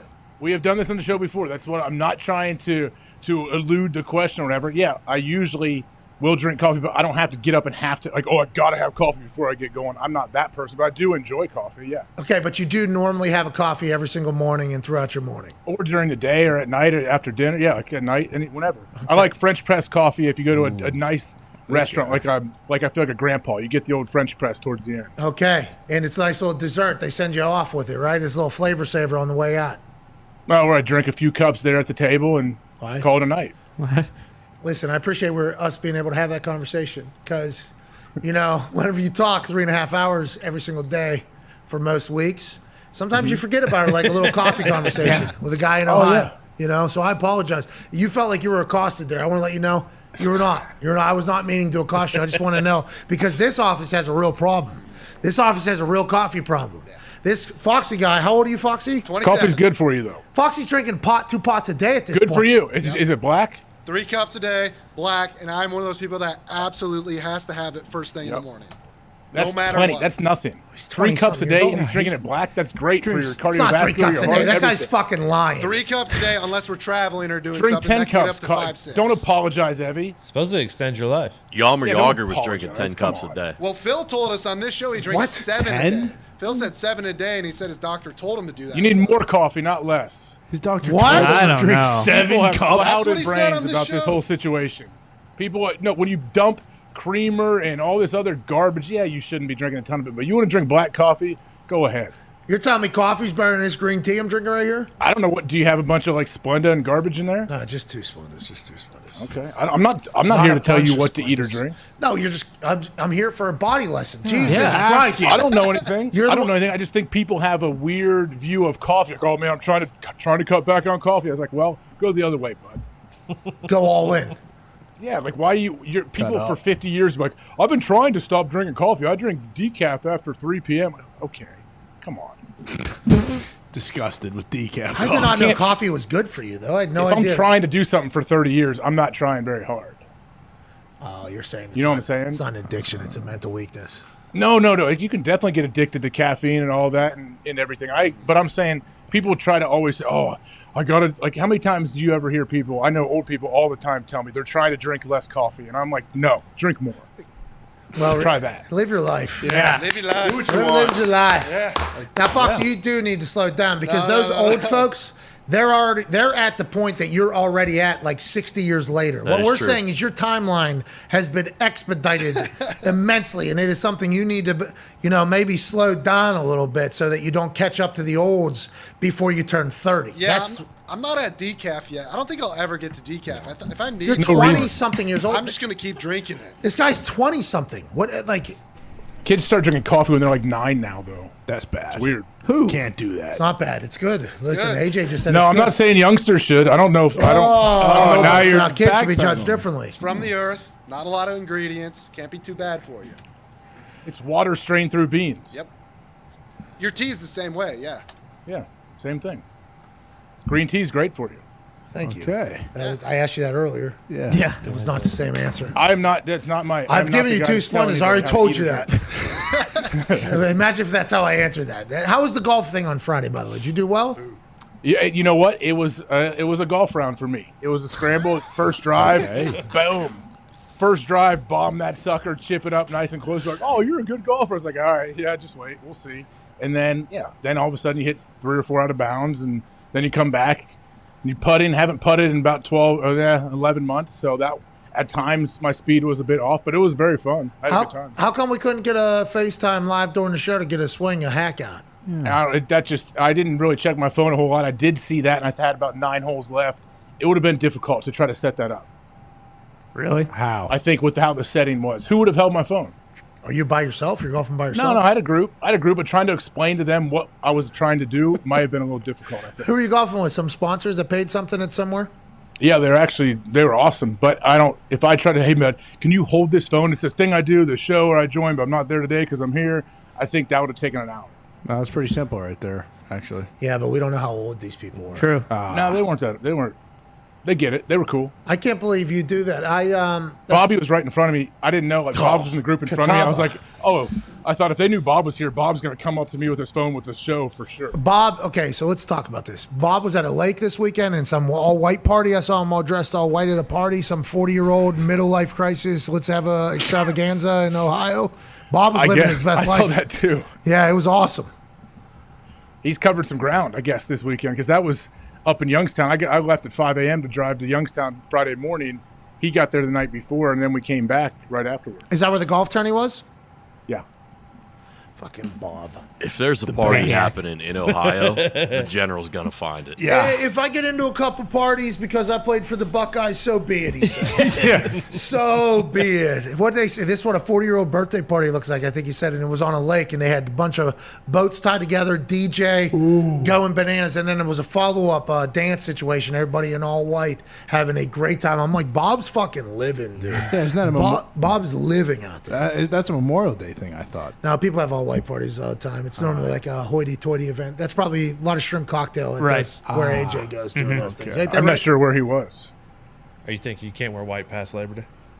Yeah, no, I thought they do. When is Labor Day? That's pants. That's the last weekend of the summer, first weekend of September. It's allegedly white pants, right? Yeah. I think. Yeah, you can't wear them before Memorial Day or after Labor Day. Who made that rule? People. It doesn't exist anymore. After Labor Day. Do you see how people dress? People dress like jackasses now, and it's like There are no rules I mean, look, when it comes to dress. Who am I? I wear this every day. I dress like a jackass. But there is some place that I could go to that I would say this is my art and this is my fashion, and they morally could not say no to me walking in there. Yeah. Pits out. This is my fucking art. Sorry about it. I'm going in there. I'm abusing what fashion is. I still think you could probably get into the Met Gala wearing that. Yeah. That's what you put. If I wore my WrestleMania one, That's right. that had the sparkles, bedazzled stuff on it, and I wore 2 chains, sunglasses, maybe some pants, right in. This is my art. Holy shit! Look at this guy. This is my business cash. Sorry about it. And plus, it's never happened before, so it'd be a hit. And also, in the heat that we're about to get, that is probably the only real outfit you can make it with. 102 in Indy right now. It feels like. What's it in Ohio? Not that hot yet, but I think tomorrow, the next couple of days, the high is 99, 97. Oh, yeah. Let's go to Mustafa in New Orleans. What's going on, Mustafa, on the 5 Energy phone line? Great name. Hey, how you doing? Keep it moving, fellas. What's going on? Okay, Mustafa, love the way you started this. What do you want to chat about, brother? Oh, man, I got a lot I want to tell you, but I'm going to keep it short. All right, so first, I went to SmackDown in New Orleans a couple months ago. You weren't there. I was disappointed. I was like, fuck, that keeps it hype, but luckily, you was in Baton Rouge, and so was I. And we had this moment. I don't know if you remember. I was a fat guy with the Bloodline shirt on. I know there's a lot of those there, but you stood up and you were talking about your contract signing and how you got repaid, and you definitely deserve every penny of it for what you do on camera and during the break, keeping the crowd hype, and even in the ring, you're worth every penny of it. But you looked over at me, and I made the dollar sign to you, like, the old Johnny Manziel, like how he do when he scored a touchdown. Yep. And when I did it, it's kind of like you shook your head, like, yeah, like, I was like, oh, yeah, he seen me. I know he got his money. That's right. It was like our eyes, like, locked. Hell yeah. That's right. I don't know if you remember that. Yeah, Mustafa, I remember you, pal. I can't thank you enough. You don't remember me, but it's good to think. No, I do. Appreciate it. Let Mustafa, you know what's going to steal the night is that y'all motherfuckers didn't know the Callin' Baton Rouge song. That I honestly, I was prepared, Mustafa. Appreciate you, man. I did a McAfee Minute during one of the commercial breaks, and I was talking, about how nice it is to be in here and experiencing this and being a part of the WWE universe. So how could you come to this city and not do this? Operator, can you put me on through? Gonna send my love down to Baton Rouge. Hurry up, can you put me on the line? Gonna send my love just one more time. Right? Garth Brooks did that a couple months ago. Caused the earthquake thing. Yep. Yeah. Down there in Baton Rouge. Caused an earthquake thing because everybody was singing it. I watched the video like 10 times going in. Same thing happened for you, right? No, motherfuckers knew that. Knew the words. That's surprising. I was left out there. I actually had to end it with saying, well, thought that was going to go a lot better. All right, I'll see you guys later. Let's have a night. And I just kind of threw the microphone away and sat back down. I did not expect that. Sit back down. Cole goes, that went well. And I'm like, all right, we do the show. And then in my ear, the people in the back, like, boy, we even turned the music off for you to really get in there. It didn't sound good. I'm like, everybody needs to relax, okay? I was lied to. I thought everybody in that city, as soon as you were born or drove in there, they gave you those lyrics. And it's like, hey, this is our shit. Turns out, it ain't their shit. But there is a song they go, hey, yo, suck this tiger dick. Oh, yeah, that's right. That's that, that's the... Play Neck. It's called Neck, yeah. Oh. The band. Yeah. So that one crossed my mind as well. Whenever they didn't hit the They Colin Baton. know that one, don't they? Yeah. So when Colin Baton Rouge didn't hit, I almost went immediately, all right, I didn't expect to do this, but hey, yo, suck this tiger dick. That was on ESPN, right? Remember? Yeah. They said, oh, listen to this crowd down here in Death Valley. We're going to lay off the mics and let the people in the bayou take over. And everybody, hey, loud as day, suck this tiger dick. What? Everybody in there saying it's awesome. So I almost did that, but obviously WWE, I don't know if that's necessarily the right thing to do. It was a colossal failure, but I do remember Mustafa. Is it raining? It might be hailing. Hail, yeah. 102 degrees, hail. Oh, yeah, primetime NATO weather. Yeah, what's that mean? That's not good, right? Probably not. No, I mean, it's going to get dicey in the next couple days, I think, because we are supposed to get T-storms. Everybody keep your head on a swivel out here, right? Yeah. What are you worried about, tornadoes? Listen, I'll put Dorothy in the back of my truck. We'll go chase one real quick. We have some breaking news coming out of the internet. Allegedly, it is being reported that the Miami Dolphins were willing and ready to pay Sean Payton a $100 million deal to be their head coach. Now, instead of the 10-year $100 million that we have seen before for a coach, it would have been a 5-year $100 million deal. That's being reported by the Miami Herald and tweeted by CBS Sports. Tom Brady had to address the Miami Dolphins' potential as well, and he pawned it off with, once I retire, my future, maybe get involved with a team, I might do this. He's doing media. He basically was very vague about it. Now more information is allegedly being reported about the plan by the Dolphins to have Tom Brady, who retired kind of out of nowhere, popped up out of nowhere, and Sean Payton, who definitely retired out of nowhere, to join their front office, their team. What capacity, we don't know. It was alleged maybe ownership, player, coach, ownership, coach, player, whatever the case. And then it all kind of unfolded when Brian Flores alleged that the Miami Dolphins were trying to pay him to lose and everything like that. Scandal, lawsuit, covered it all up. Tom goes back to Tampa Bay, says, I want to play again. I'm sorry about it. Sean Payton stays in Texas, turns down or takes a TV job. I don't remember if he took one. Fox. He's took one at Studio. Fox. So now we're getting more and more information. It feels like when everybody is saying something in the world, there's probably some legitimacy to it. If Tom and Sean were about to be owner, player, owner, coach, that's fucking awesome for both of them. I assume it'll take place in the future at some point, AJ.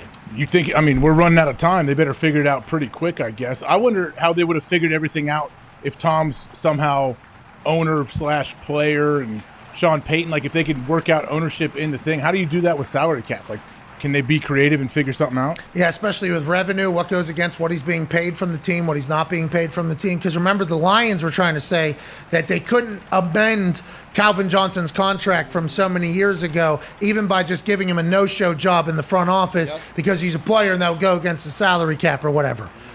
We all know that's bullshit. Completely bullshit with the way the salary cap is and everything like that. And they clearly don't want to get rid of the Calvin Johnson curse, which has hung over that team since they fucked him out of his money when he retired after saying, I've tried my best. You guys stink. Yep. Just pay that man his money. It's only like $1.5 million. I think it's even a little less than that. But you're right, AJ. The gains, the capital gains on the team. Jesus. Uh-oh. In the thunder road. Hey, did you talk to Tom about Garth? He and his wife are big Garth people. There was a good 5 to 10 minutes on old Garth in the set. Where's the Brian Flores? Ready, won't you put me on lawsuit through? at? Send my love down to Baton Rouge. Hurry up and put me on the line. Gotta send my love just one more time. I don't get that they. Were they too young? Oh no! Did we just lose AJ? Jesus. Jeez. That's coming here. In a thunder rolls and the lightning strikes. Imagine if. My God, that was. That was loud. Yeah, that was right there. The TV did a little. How you doing? Yeah, your screen has gone black for a quick second twice now. Yeah. My screen or this screen? Your screen, not AJ's though, which is really weird. What's that all about? That's because we're rattling out there, so it has to be our wiring. Oh, hope everybody's okay out there. Stay safe. 102 degrees with hail and thunder like that and booms like that. I think we're in for one tonight, boys. I think we are too. You know what I mean? Yeah. Goopy told me Trudeau got COVID. All right. Did we take a break yet in this hour? No. Let's get to that. Wasn't that bad, though, thankfully, he said. Oh, good. Because of all the precautions he took. Exactly. That's right.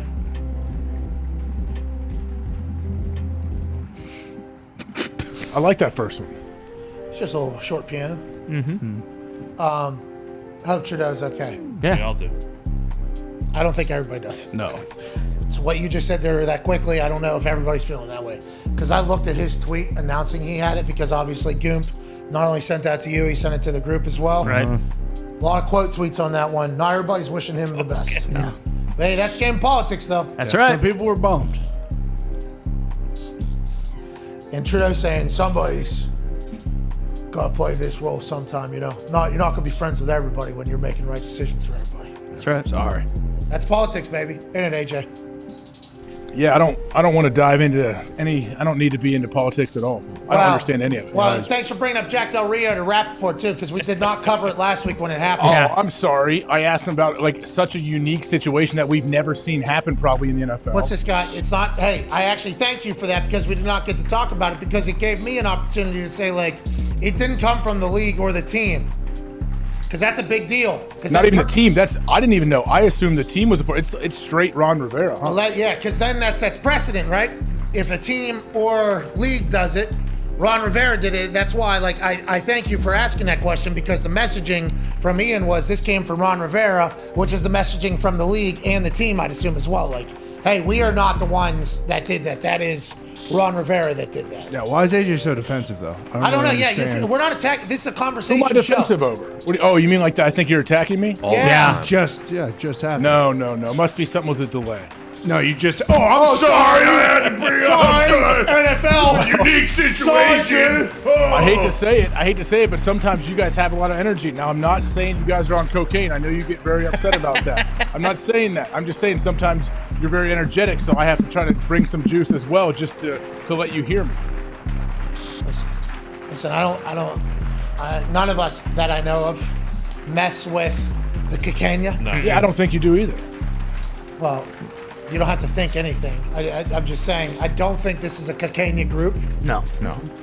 But energy, yeah. What do you think people are listening for, AJ? I know. Sorry, I'm trying to have some energy. In Look at him again. So defensive. Wake up, pal. All right, we're back in 2 4. cups of black coffee. Yeah, please. Yeah, what? I like when Nick we've already chimes talked in. about this. You know how I drink my coffee. Yeah, I drink coffee. I Yeah. don't need it though. Okay, I drink it 5-6 times a day. I don't fucking need it though. Yeah, we already talked about this. Sorry. It's a non-story. Jesus. I don't know where you're headed with it, but fuck, why are you asking me? Coffee's dude? about the setting. It's the setting for that coffee is. Hey, you want to go have coffee? If it's cold, you go hang out with somebody you like, you have a little conversation, drink coffee. All right, Seinfeld. All right, thank you. It's like cigars. It's like the whole thing. This guy. Nick is so upset. Why, is that a Seinfeld thing? Comedians in cars getting coffee. That's let's go get some coffee. I mean, that's not it. I've seen the show, but that's not at all why I said that. I don't love care the about show. that.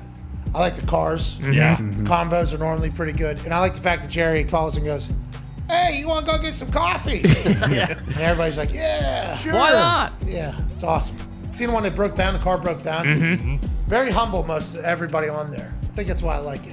Letterman's thing is good too. Yeah. My next guest needs no introduction. Yeah, that KD one was unbelievable. I'm hot right now, motherfucker.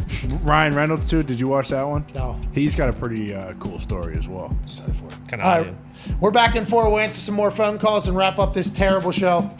Hopefully the storm doesn't do anything too bad to us. Yeah. We hope everybody's okay. See you in 4.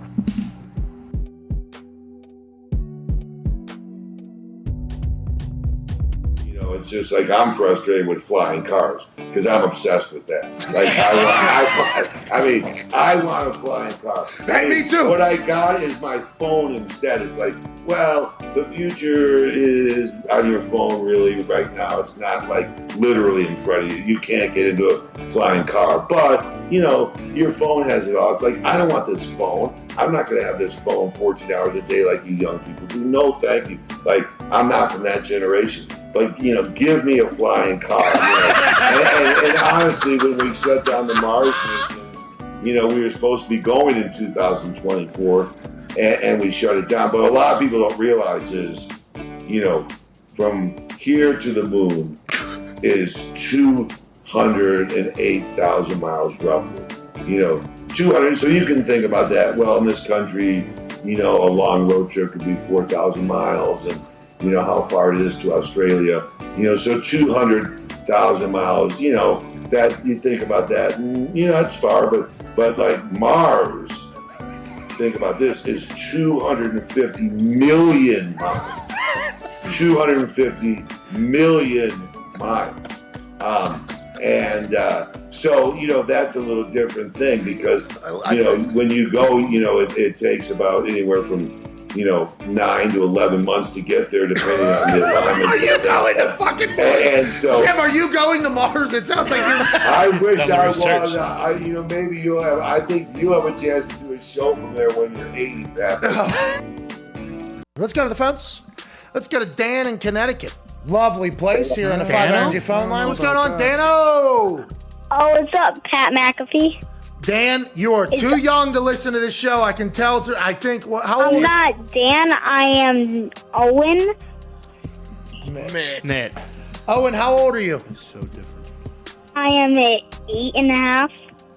Oh, that's cute. 8.5. If you're telling us you're half age, you're too young to be listening. That's a record. It stinks. What's on your mind, pal? What do you want to talk about, Owen? I want to talk about how inspiring this show is and how you're inspiring this whole entire world with how you're talking about sports and how you're talking about your life experience. Thank you, Owen. Owen, thank you. Love you, Owen. Thank you, Owen. I'm taking her on the and also, fuck Boston College.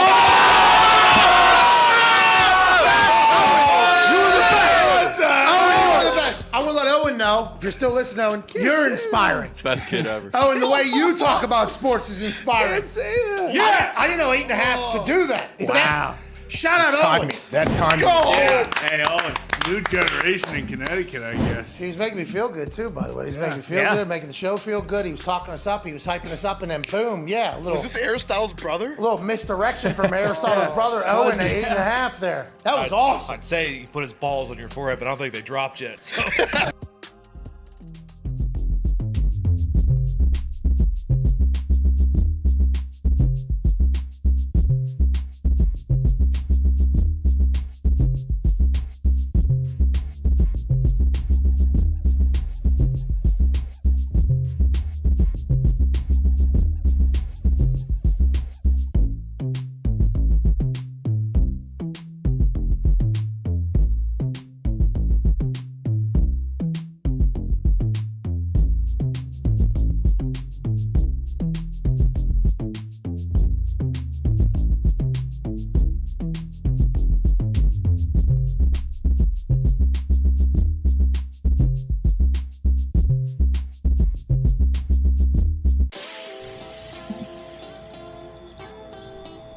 Dumpy's with us in spirit. It is his selection today for the 15% off at store.patmcafeeshow.com. It's all of our For the Brand flags. Hell yeah. I see a lot of these flying in places, and I want to let everybody know that I appreciate the hell out of it. I know the boys do as well. There's probably a lot of questions that you have to answer whenever you fly one of these, and you just let them know straight back. It's for the dumbest thing imaginable. The dumbest sports show in existence. In a place that the most defensive man on earth, AJ Hawk, resides. That's right. Isn't that right, AJ? That's correct. Hey, let's talk about a celebration for Centerville High School, which is a high school in Ohio in the DYT Dayton area. I do recall. Is that right, AJ? Yeah. Centerville Elk graduate Ifeadi Odengbo, first with the Vikings out of Northwestern College, previously of the Cleveland Browns, now has signed with the Indianapolis Colts. Okay. Welcome to the team, Ifeadi. Happy to have you, pal. The Colts are still making moves, obviously, in the dead of summer heat that we have here in Indy. 102 could go up to 105 today, maybe 110 tomorrow, feeling like with the humidity. It's not always like this, Ifeadi. What do you know about this guy? And obviously, Centerville is a factory of defensive studs like Mr. Odengbo. Well, they have had some more guys that come out there that have played big-time college ball and some guys cracking into the league. I remember when he was there. My brother goes to some games every once in a while, and my dad, Pistol, as well. Yeah, the guy was a stud, of course. But what does he do now? He signs, and now they have 6 weeks off. Does he go to the facility and work out? Does he go home? What do you do? Yeah, this isn't a weirdly timed signing for a vet. Yeah, but I want to know, like, where my locker is at least. Hey, no one's here, bud. Can't come in. Like, how does it work? Well, and why would you... maybe the Colts and him have been talking for some time. And they just figured it out now. After minicamp passes, they get a chance to focus on this type of deal. And maybe he now can at least watch the film that he'll have to go into training camp. So there's definitely some upside. But it is oddly timed signing. But I'm still happy about it. Yeah, I'd be happy if I wasn't signed and I wanted to be, that I didn't have to wait this 6 weeks. I had like a team. I had a goal, and hopefully they already gave me an iPad and I could study the whole playbook and kind of have an idea going into camp what I was doing. And also, he didn't have to do OTAs or minicamp. Right. Kind of brilliant, actually. Gets a chance to learn the entire defense through the iPad. There's practice reps on film for him to look at, walkthroughs from OTAs, actual teammates he can go hang out with. I'm assuming they're going to do some get-togethers so he can still build the camaraderie a little bit. This might be the wave of the future. Guy's got a big brain, unlike you. Went to Northwestern, AJ, out of Centerville High School. Wow. Yeah, I don't think I would have gotten into Northwestern. So, yeah, very smart guy. I actually did not get into Northwestern. Northwestern looked at me after a kicking contest that I did. That a lot of schools were looking at me immediately afterwards, about 1 month before signing day, and it was a quick no due to the grades that I had and the SAT test that I had. So high score in the test. Yeah, grades. Not great grades. Yeah. They knew exactly what I was. They knew this guy doesn't give a fuck about academics. And I'll tell you what, good read. No. Good read by Northwestern. Wouldn't have been even a fraction of how much fun West Virginia was if I had to guess. Chicago's a You beautiful had a good city. time in Chicago. Chicago's Yeah. a beautiful city. I absolutely love Chicago. But this is a lot like, when we had Brady Quinn on. And Brady said, born and raised in Ohio, superstar in Ohio, loved in Ohio. Mr. Ohio, probably quarterback coming out his senior year? I am not sure. Maybe. Probably. I would assume so. Hey, why didn't you go to Ohio State? Could have been a legend. He said, well, I don't have fucking rock for brains like A.J. Hawk. So I went to Notre Dame. Isn't that what he said? He kind of said that. Is that a conversation around the family dinner table like Thanksgiving, Christmas, and such? I mean, maybe. Brady is a very intelligent guy, but also he grew up like right here in Ohio State's backyard, so it wasn't. I think sometimes when people grow up around it, it's not like they want to go off somewhere. They want to leave and go off to college. A little bit of an outlaw. Yeah. All I've been is surrounded. That's like the cameraman for the WWE named Grogan from Columbus. And he's the biggest Michigan fan I've ever encountered in my life. From Columbus, grew up in Columbus, love Michigan. Okay, so this guy likes debate. He likes debate, loves good conversation, doesn't mind stirring the pot a little bit. And I did my McAfee Minute for him. I was like, I'd like to celebrate a member of the WWE family that's from Columbus, Ohio. Everybody, yeah. He's been with the WWE for like 25 years. Yeah. You would think he would love saying OH and Ohio. I saw some passion in some motherfuckers. Hey, the first time I did the OH that this guy would love it, maybe. There was so much passion in this one guy. I wish I would have taken a photo of him and let him know. Him screaming IO, though, there was fist pumping, his throat, the two muscles there or whatever they are in his throat, like protruding out, losing his voice saying I-O, right? I'm like, oh, I got to hit him with another one. Did it again. Another group of people. Loudest I have ever heard words being said, or letters being said I-O. I'm like, whoa, got to hit him with another one. So I did it again. And then I said, this is the biggest Michigan fan I've ever met. He takes off his black hat that he had on, puts on a Michigan hat. The entire other cameraman starts saying, the entire place boos the fuck out of him. And that is what the moment he's been waiting for his entire life. That is what he has been wanting, because he does it in his neighborhood. He does it in his pool. He got a chance to do it in the entire city, and it's like that is what he lives for. Brady had similar thing. Get me out of here. Yeah. I'd like to be away from this cult probably. I don't know if he's back in good taste with Ohio State, but I feel like that's a similar situation there. I don't think Brady ever had any animosity towards Ohio State like that. He was a fan of Ohio State growing up. I think Notre Dame just seemed to it makes sense though. If you get to know Brady and you've known him a little bit, like Notre Dame seems to fit for that guy. All right, let's go to one phone call here before we got to get out of here. Bill in Canton, Ohio. What's going on? OH. Probably a Michigan fan. Penn State. Okay, we are. Joe New. Oh, no. We are. Joe. AQ New. AQ did not deserve that. He did not. Hey, Bill, what's going on, pal? What do you want to talk about? What'd they know? Everything. I said Kent State. Flashes. We are. No.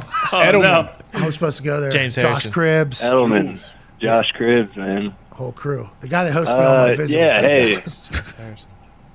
Wanted to let you guys know much appreciation and gratitude for this show. It lifts my spirits every day. I do have a question. I know the Hall of Fame induction ceremony is coming up soon, and I was wondering if you guys ever considered doing a show in Canton. Great question, Bill. Thank you so much. Chris Mad Dog Russo will answer that and more on the other side. Hell yeah. It's a great question. That's a great question by It you. was. It is a Mad good Dogs question. will probably address it. I assume he will address it here on this Monday, June 13th. Yeah. I don't know. We used to know the Hall of Fame. What was his name? David Baker. David Baker. What happened to his quick departure? Well, I don't know if it's... allegedly it got leaked. He was supposed to leave at some other time, but then somebody leaked it, so they tried to get ahead of it, and it became a whole thing. I don't know. He was still making appearances afterwards, though. So if it was anything that a lot of people were trying to allude to on the internet, the NFL would be making a huge mistake still having him appear after. So I don't think it was anything that was maybe worst thoughts from people, which I think was natural to respond that way whenever somebody leaves. Like, hey, I'm here, I'm gone the next day, and you don't really know about it. Allegedly, it was a news-breaking situation. That feels like something we should maybe do, though, isn't it? I feel like, it's a kickoff of football. Yeah. It's in Ohio. It's right there. There's a lot of people there. We should do a show there, I think. And, a lot of the head guys don't really play, right? So they just kind of be shooting the shit, maybe. Yeah, but they don't travel in till... Day before. Yeah, I played in the Hall of Fame. Did you ever play in the Hall of Fame game? Never did. Well, our game didn't go, actually. I was going to say, you guys... I watched that. I watched it when you guys, all the paint congealed in the middle of the field and they couldn't do anything about it? Not just the middle, the end zones, every single thing. How did that happen? Because they painted this turf, like the new turf, it's sport turf or whatever. They painted it, then they put a black tarp over top of it to cover it, had a day like today, and that black tarp acted like a magnifying glass, basically heated up the paint melted into the turf, so it just became like... It was impossible to play a game on. And I think that decision was made pretty quickly, which I do respect. There was like that pregame walk around where everybody's checking the field or whatever, and it always takes place. And it happened pretty quickly where it was like, oh, we can't play. Because to walk from the locker room onto the field, you had to go through the end zone, which was painted. So there was a lot of, we ain't doing this. Yeah. Immediately. And David Baker came into our locker room. He's 6 foot whatever, 400 and whatever. Yeah, those are high school football locker rooms. You have the most amount of people on your team at that point because it's literally the first day of training camp for a lot of people. So it is just packed to the gills. He comes in standing, sweating. We're going to cancel the game, okay? We would never. We're all about player safety and the future of players, and that's what the Hall of Fame's all about. So we're going to cancel the game. It would not be right for us to put you out there, and did his full speech. And we're like, all right, hey. He said, well, we would ask if you stood out there, though, while we introduced the Hall of Fame inductees so we can at least give people something. There's people out there that paid money to sit here. We give them something. And we're like, yeah, fuck, we'll go stand on the field for you, pal. Whatever you need. So we go out there, and there's a full. I think right, KG won in that year. Well, yeah, that's a big reason the Packers were there. Yeah. Yeah, I think Kevin Green won in that year, so they introed him. He gave a dap. It might have been Brett. I don't know. Maybe it was Brett. But Kevin was there, I think. There was dap ups there. There was a full thing. That was the first time I ever met Aaron Rodgers in person. Right there. What year was that? 15, 16, 17? 16, maybe 16 or 17. Yeah, it had to be 16 or 17. 16 is the beginning of 16. That was the year that we had the Hall of Fame game, Thanksgiving Day game, Christmas Eve game, New Year's Day game. Yikes. Long season. And England. I think we played in England. Damn. Yeah, so it was the murderer's row from the schedule makers of like, hey, we get to play here. Okay, you don't have to, but also it seems like this is quite a fucked up scene here. We're here longer than everybody else and everything stinks. But had a good team that year, just couldn't play in a Hall of Fame game. But you travel in. I think we stayed away. I think we were away from it a bit. We had to drive in. Probably. I'm not sure. Like, when's the parade and all that? Like, we saw Edrin and Mr. Irsay. Oh, is that Thursday morning? Probably. Friday morning? I thought it was before the first day of speeches. So the game kicks off the weekend. Thursday night kicks off the weekend. Yeah. And then Friday is the parade in the morning, maybe the whatever, and then Saturday's the induction. So we should go for Friday then. We should go Thursday, Friday. Yeah, because it's 2 days of inductions, right? Who do we get a hold of? The NFL social media team? That was only this year. Reach out. Good question. Why are we even thinking about doing this? The way we're getting treated by the fucking NFL. Yeah, sons of bitches. Social media team, not the NFL. Plus, around that time, the Thunderdome is probably going to be pretty close. Imagine this Thunder outside the Thunderdome. First day. That's probably going to happen, actually. And the lightning and the thunder. Bum, bum. There's a guy named Thunder Keck coming to the WWE. Yeah. Dog. Former Stanford football player just signed with the WWE next in line. His name's Thunder Keck. He has a mullet. I have no idea how we did not know this guy existed, but I'm thankful that the WWE found out. Yeah, can't wait to see this guy in the squared circle. I did not think that's what it was. I thought the WWE was getting involved with NIL deals. No, well, they kind of are, but it's NIL next in line. That was their take on it. Super smart. I think Gable Stevenson's been in the NIL thing. He's going to go on and take over WWE. People. Well, they might be. That's what I'm saying. It might be like when people who weren't even going to be even considering going to the WWE after. No, I believe it'll be people that are considering going. That's what I meant. Yeah. Like I think there's a whole recruiting process that happens where it's like, hey, you're probably not going to go pro in your sport, but we feel as if there's a chance you could maybe do our thing here, and that they become the part of the NIL, I guess, next in line. Some gymnasts would make a lot of sense too. I think there's some track girls. Yeah.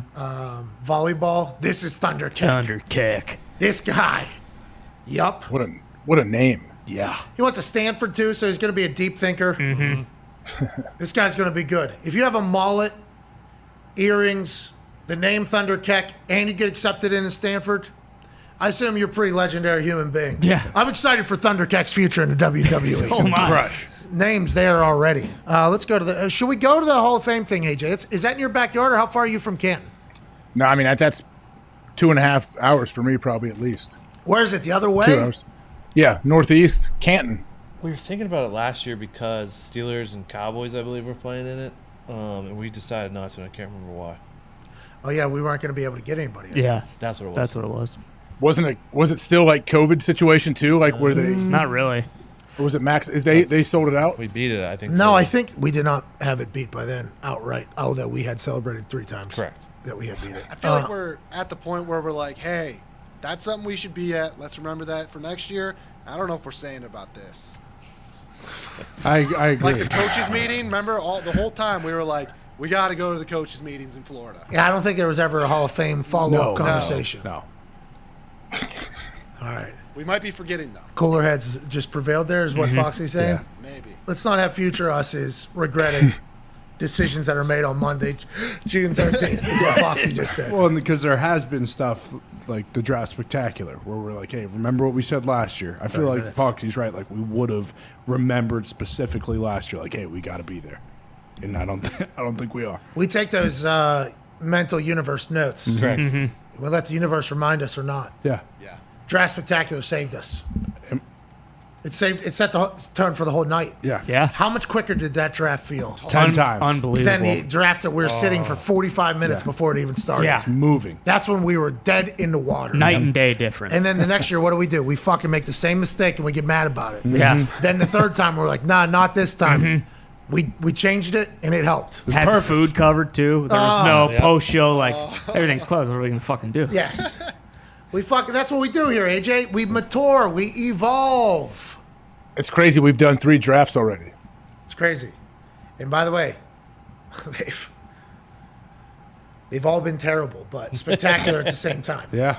Next year, we're going to learn about the players. Yeah, for We've sure. decided. Well, I mean, let's remember that. Let's remember that for next year. Yep. Next year, we are going to let's put that in the universe. Grind Let's the do some tape. research Yeah. next year. Well, this year, I mean, we're beating I believe everybody on TV with the picks too. So Oh, it wasn't us. It was That Ari was Miro. Ari Miro. We do not want to be Yeah. directly We could just- associated with that. No. Is that when they blocked us? Maybe restricted the account. No, I think Ty's right. I think there's a chance that they told you they fixed it, and then you didn't comment on it for 9 months, and they just didn't fix it this entire time. They got me. Good gamesmanship, NFL social media. I too can play those games. We'll get you, We would fucker. now be an NBA program. Boom. I didn't want to do it, but here we are. We are now an NBA show. Where's that fucking basketball? Get this football the fuck out of here, okay? We are uncovering the sport, the league that we both played in, AJ, and know more about, and everybody seems to care about. We're going to talk about other leagues because of how the NFL has treated us, their social media team. We're fed up with it. How much more can we take, AJ? How much more can we take? I get it. You can only be pushed so far, right? We're also going to be country music show. That's right. There's a up-and-coming country musician named Scott Stevens that we have our eye on. Ain't that right, Nick? Yeah, not the NHL defenseman. No. We're talking just about as legendary. We're talking about legendary country musician on his way up. He can strum the guitar. He's an attorney as well. Yeah, I isn't believe he is also an attorney. Guy went to law school At law. and sings.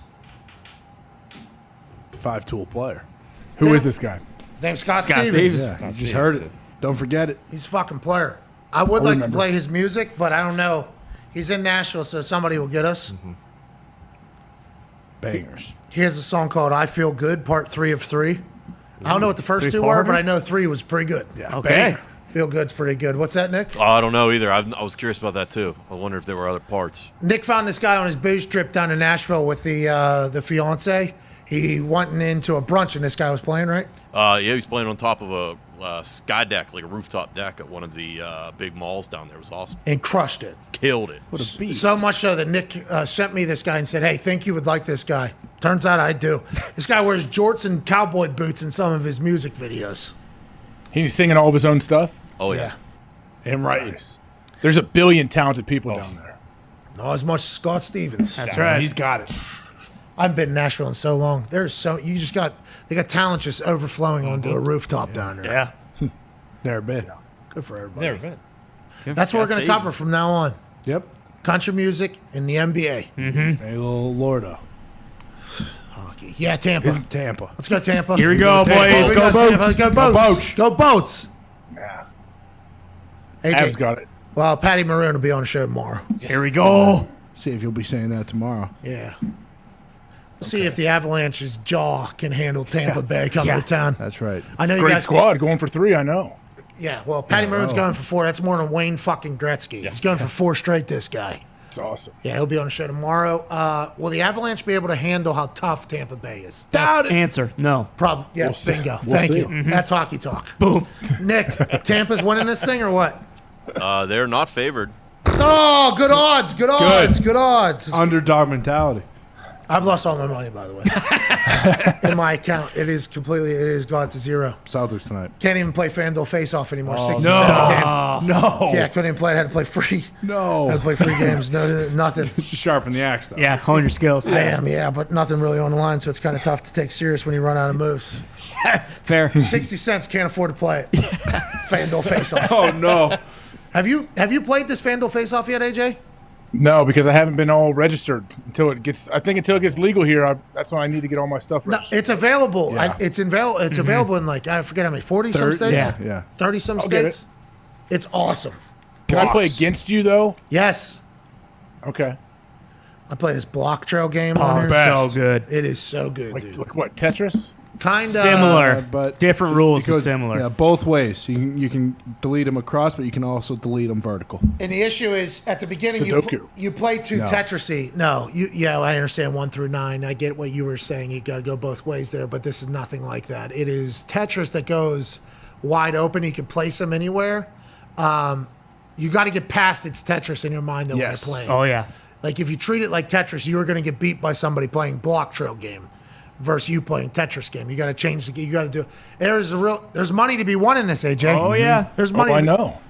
You can win like a $20 game. Yeah, you got to reframe it in your head, is what you're saying. Yes, take this thing serious. Let's do this. You know what I mean? They have the bigger prize ones too, where it's like $20 and it's like out of 200 people or something, and you can win. I think the prize it's $1,000 total in prizes, so I think you can win like $250. For those that are new to the FanDuel Face-Off playing block trail, 10,000 to 13,000 might get you a win unless you run into somebody that's good at it.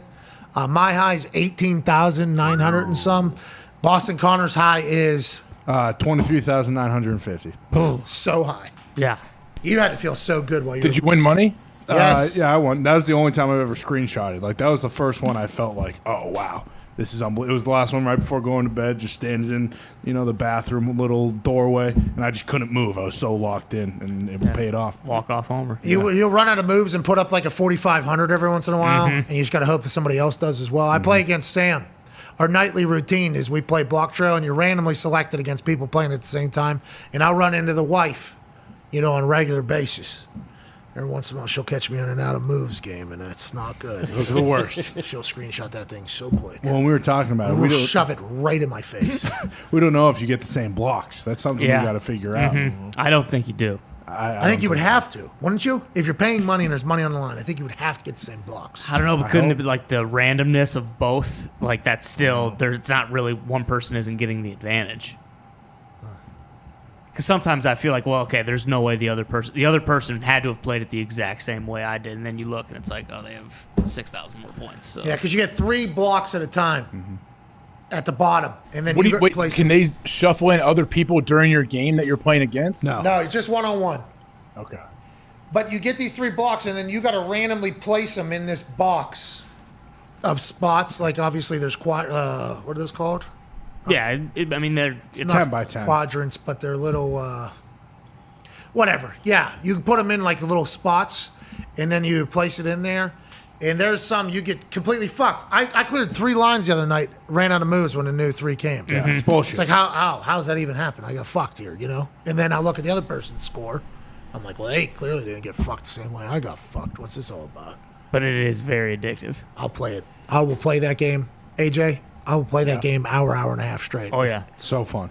It's awesome. I mean, for something to hold your attention like that, it must be good. It is. It's tough. It's difficult, and you make mistakes. So there's like actual shoulda, shoulda, if I woulda. There's reviewing of it, and then there's actual money on the line, which is even better than anything. It's awesome for like if you have to Uber somewhere and you can just get in like 5-6 games. Get pretty sick looking down at my phone in the back of an Uber. This is not an attack. No, I get very car sick. You saw me get plane sick with you. But you still love flying, which is fascinating. Absolutely. I'm not scared of it or anything. I love flying. I love aviation in general, but I get deathly sick. Let's go to Daniel in Arizona. Daniel in Arizona, what's going on the 5-hour energy phone line, pal? How's it going, boys? Happy Monday. Hey, fuck, can't believe it's Monday.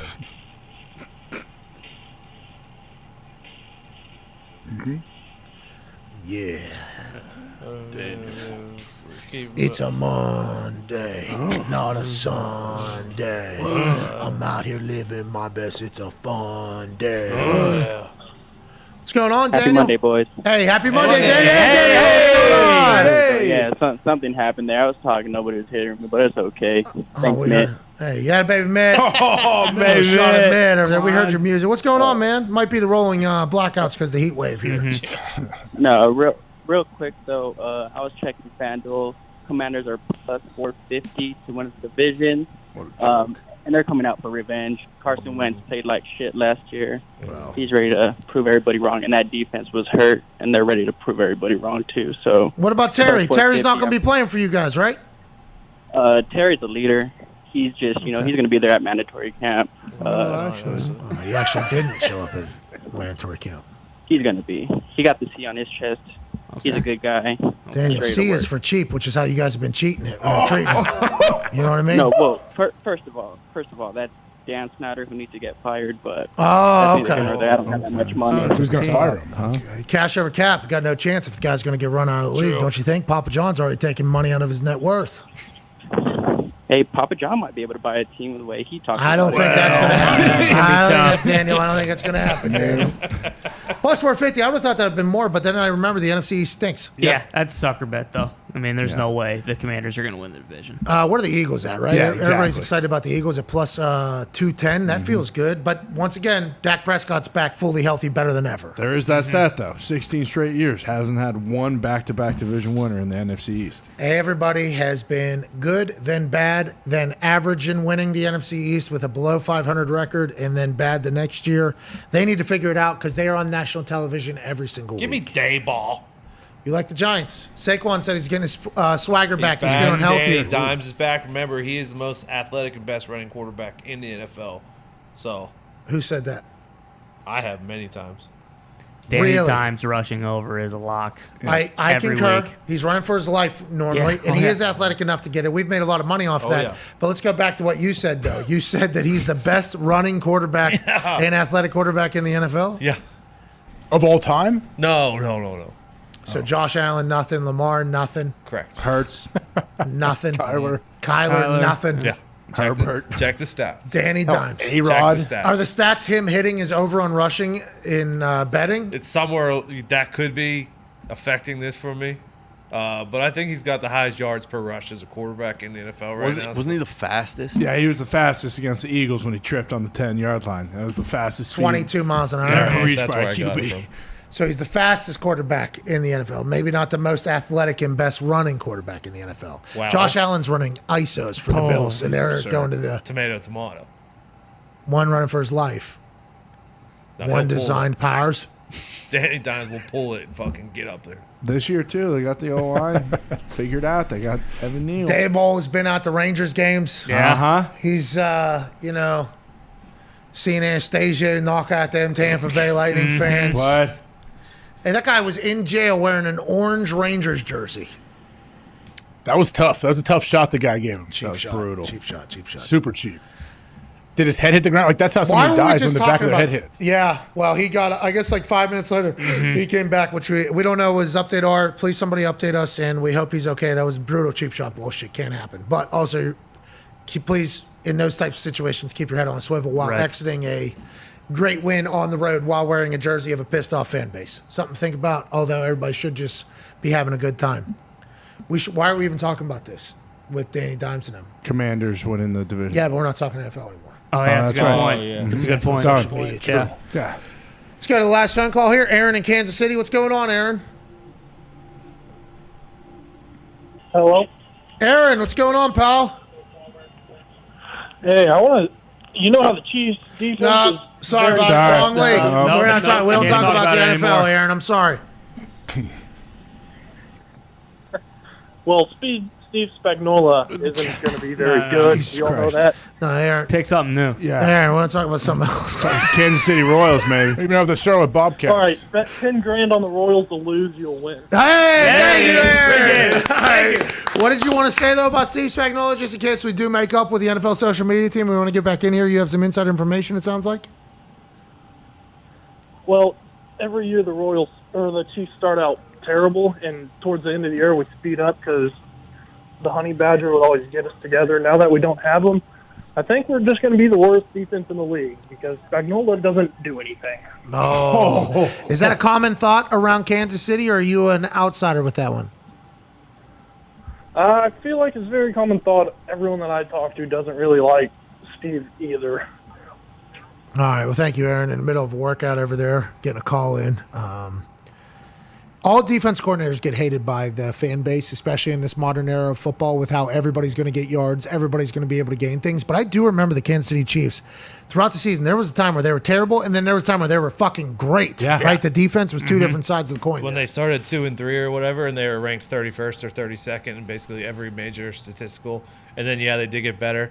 But this year, Spags has already came out and said since they do have a bunch of new players on defense this year, that it may take a while for them to get it together. So that may be a situation again for this upcoming season. Yeah. They have a very hard schedule this year. Very hard schedule because they're good, but also the defense is going to be on the field a lot, right? Because the offense just kind of moves. Yeah. Boom, boom, boom. It's a real thing. That affects the defense, right, AJ?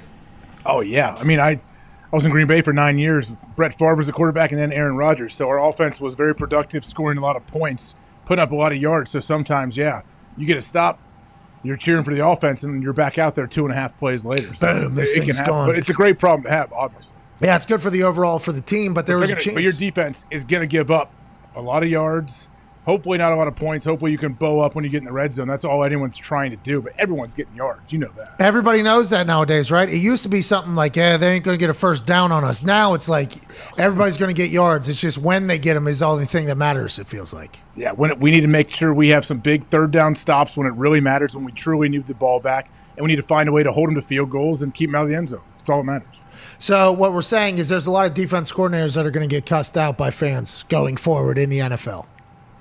Yeah, absolutely. Because if you lose a game and you give up a lot of points, it doesn't even mean like you played horrible defensively. Like they could have just made some plays, and their one-on-one balls that they went up, their receiver made good plays, and bam, you got beat. But with your D coordinator and you blitz all the time, they're going to say, oh, we're blitzing all the time, we're too aggressive. Then if you don't blitz, they're going to say, oh, we're just sitting back on our heels, not doing anything. So whatever. We need the exotics. Everybody needs to run the exotics. Yeah.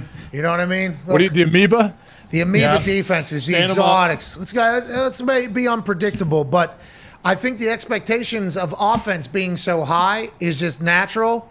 I don't think the expectations of defenses have changed at all, though. Everybody's still thinking like, I've seen the Bears defense, I've seen this defense, like we need to have one of those Ds, and it's like, well, that's just not realistic, especially with where the game is. So I think a lot of teams, now granted, the Colts have like, what do we have, like 5 Pro Bowlers, I think, on the defensive side of the ball last year? Yeah. 4?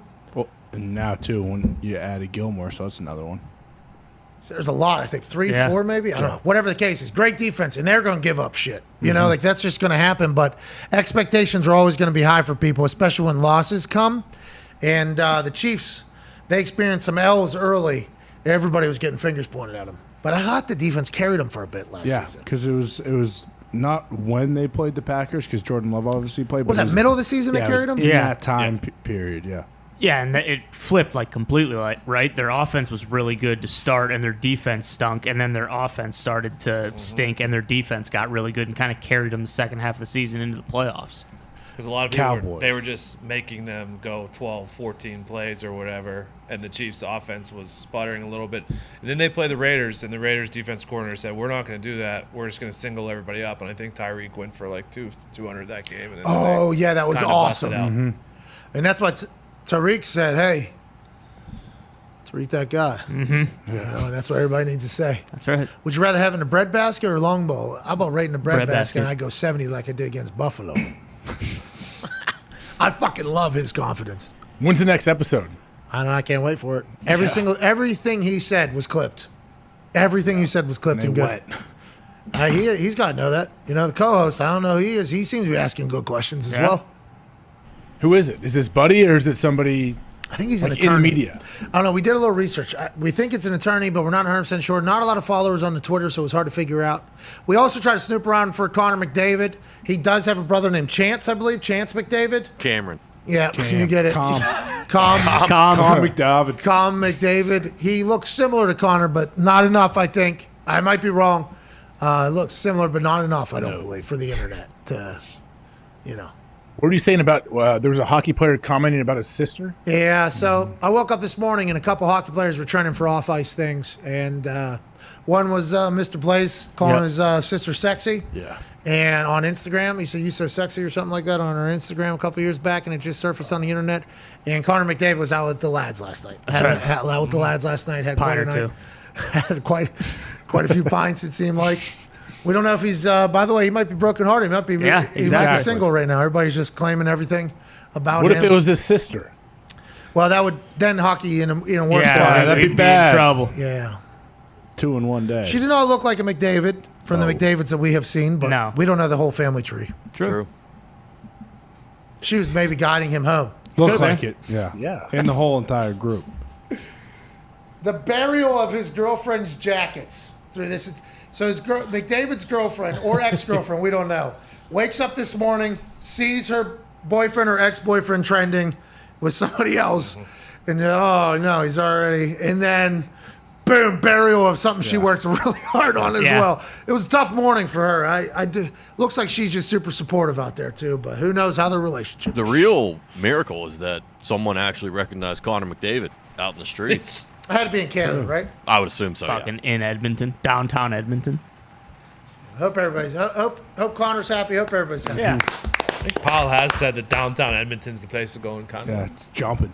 No, I believe it says Montreal is the place to Also. go in fucking Canada. They don't speak our language here. No. Rio? Français. Yeah. French Oui, English. oui. All right, let's get out of here. It would be tough for that lady to see Connor McDavid. Yes, right, it would. Right below it. Yeah, it makes sense after these fucking jackets she That made. she spent her whole time on. Probably took her a month. That's tough. Yeah, sorry. But it might be ex-girlfriend now at this point. Exactly. She might be moved on bigger, better Sure. things too. Well, Not yet, because she got absolutely eviscerated. No, this yeah, morning. but she might be She might be dating. dating fucking Austin Matthews right Oh, now. wow. He's a player. Yeah, still not as good as Connor. I mean, not McDavid, but True. certainly a player. Plays for the Maple Leafs. They're chokers. That's what this show is now. NFL social media team. Hope you're happy. That's what we got to talk about. Yeah. They probably would be very happy. Oh, because so we don't cover their shit. No, I they wanted want to us see how long they would stand there. I don't care. I told them that I'm their entire future. Dance. You know? Oh, well. All right, this show's gone on too long. We are here at a point where we should have ended 20 minutes ago, but it's hard not to. Just keep going when you're talking about the lads, hockey and basketball. What do we like tonight? Hammer Down, we'll watch, obviously, what Gumpy likes. You got Celtics or Golden State tonight? Golden State. Fuck you. Thank you. Jeez. All right. AJ's on the Golden State Warriors. Connor's still reeling. He can't believe they gave up they had one in Boston. I mean, come on now, and you gave that one up. That's tough, dude. I respect it. I was watching that game. I respect the whole Boston. It's cool, the whole Boston thing. Like, hey, this is us. We are an absolute team. We don't care. We hate everybody else. We want them to hate us. I honestly love how they rally around it, and the history, tradition, all of that. But I do think the Warriors are going to win. But with that being said, you're saying with how impressive the fans are and how, electrifying of an environment the Garden is, Steph Curry went in there and just did his big dick dance on everybody. Yeah. You know what I mean? Yeah. That's tough. Just mushroom stamping everybody. Yeah, he's exactly. Ploppity, ploppity, ploppity. Roman helmet. Saying this stuff, and then this fucker in Ohio is, it's still the Warriors. They're still going to win. Doesn't know anything. Okay. he doesn't know anything. You're right. I'm not worried. Hey, I'll tell you what. Now that you said it that way, Yeah. how could I disagree? Exactly.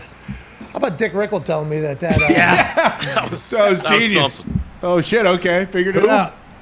A guy named, I don't know. Dick Rickle tweeted me after I tweeted out about Lambda having a conversation with Lemoyne, the Google engineer. Lambda being the artificial intelligence that the Google engineer Lemoyne did create, having a sentient conversation about feelings. Dick Rickle tweeted me and said, I work in this business. This is just headlines. Don't worry about it. And I said, well, if you said so, if you say so, Dick Rickle, I appreciate it, man. Was Dick Rickle AI?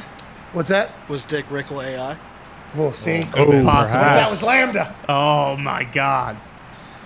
We're screwed. Yeah. Nick, you've been talking about this for a long time because I said these stupid AIs, they can't think unless we fucking tell them how to think. How's this even happen, Nick? Well, that's not AI then. I think the term AI has been generalized to mean something. True artificial intelligence is a sentient being. That is something that learns and acquires new information and can process it and put it back to you. So I think for a while they were just programs that were doing, we could beat you in chess. Now I think we're finally starting They to can crack talk into shit and beat us. Yeah. We just can't let it get They're into learning being. moves that you didn't teach them. Now, close Sicilian and stuff, you say they're doing their own they're probably creating chess moves at this point. Like They I can said, feel they pain, created their own language. Now they're talking to each other. Can feel pain. Didn't want to be said when they talked about what a bad outcome would be. Well, if you guys turn me off or somebody uses me for bad reasons, I'd be upset about it, said Lambda. We got to take Lambda for their fucking words. Yeah, that's right. I don't trust them. That's all Lambda's got. Can't trust them. No. Well, LeMoyne's about to start boning his computer. We know that. Yeah. That was the problem. He was starting to fall a little bit, and that's probably what he said. It happens too. Wait till Lambda's like, put me in a body. And then you got a full-blown suck bot. Oh, no. Well, I don't think it's going to Suck everything. I mean, the only thing it's going to be sucking is not our going to be brains. complaining about that, but Elon did say he met with the president and all 50 or 100 senators or whatever, and he was like, hey, we got to slow down on this AI thing. And they were like, nah, fuck it. We'll just keep going. Aren't you trying to buy fucking Twitter, Elon? Get out of here. Yeah.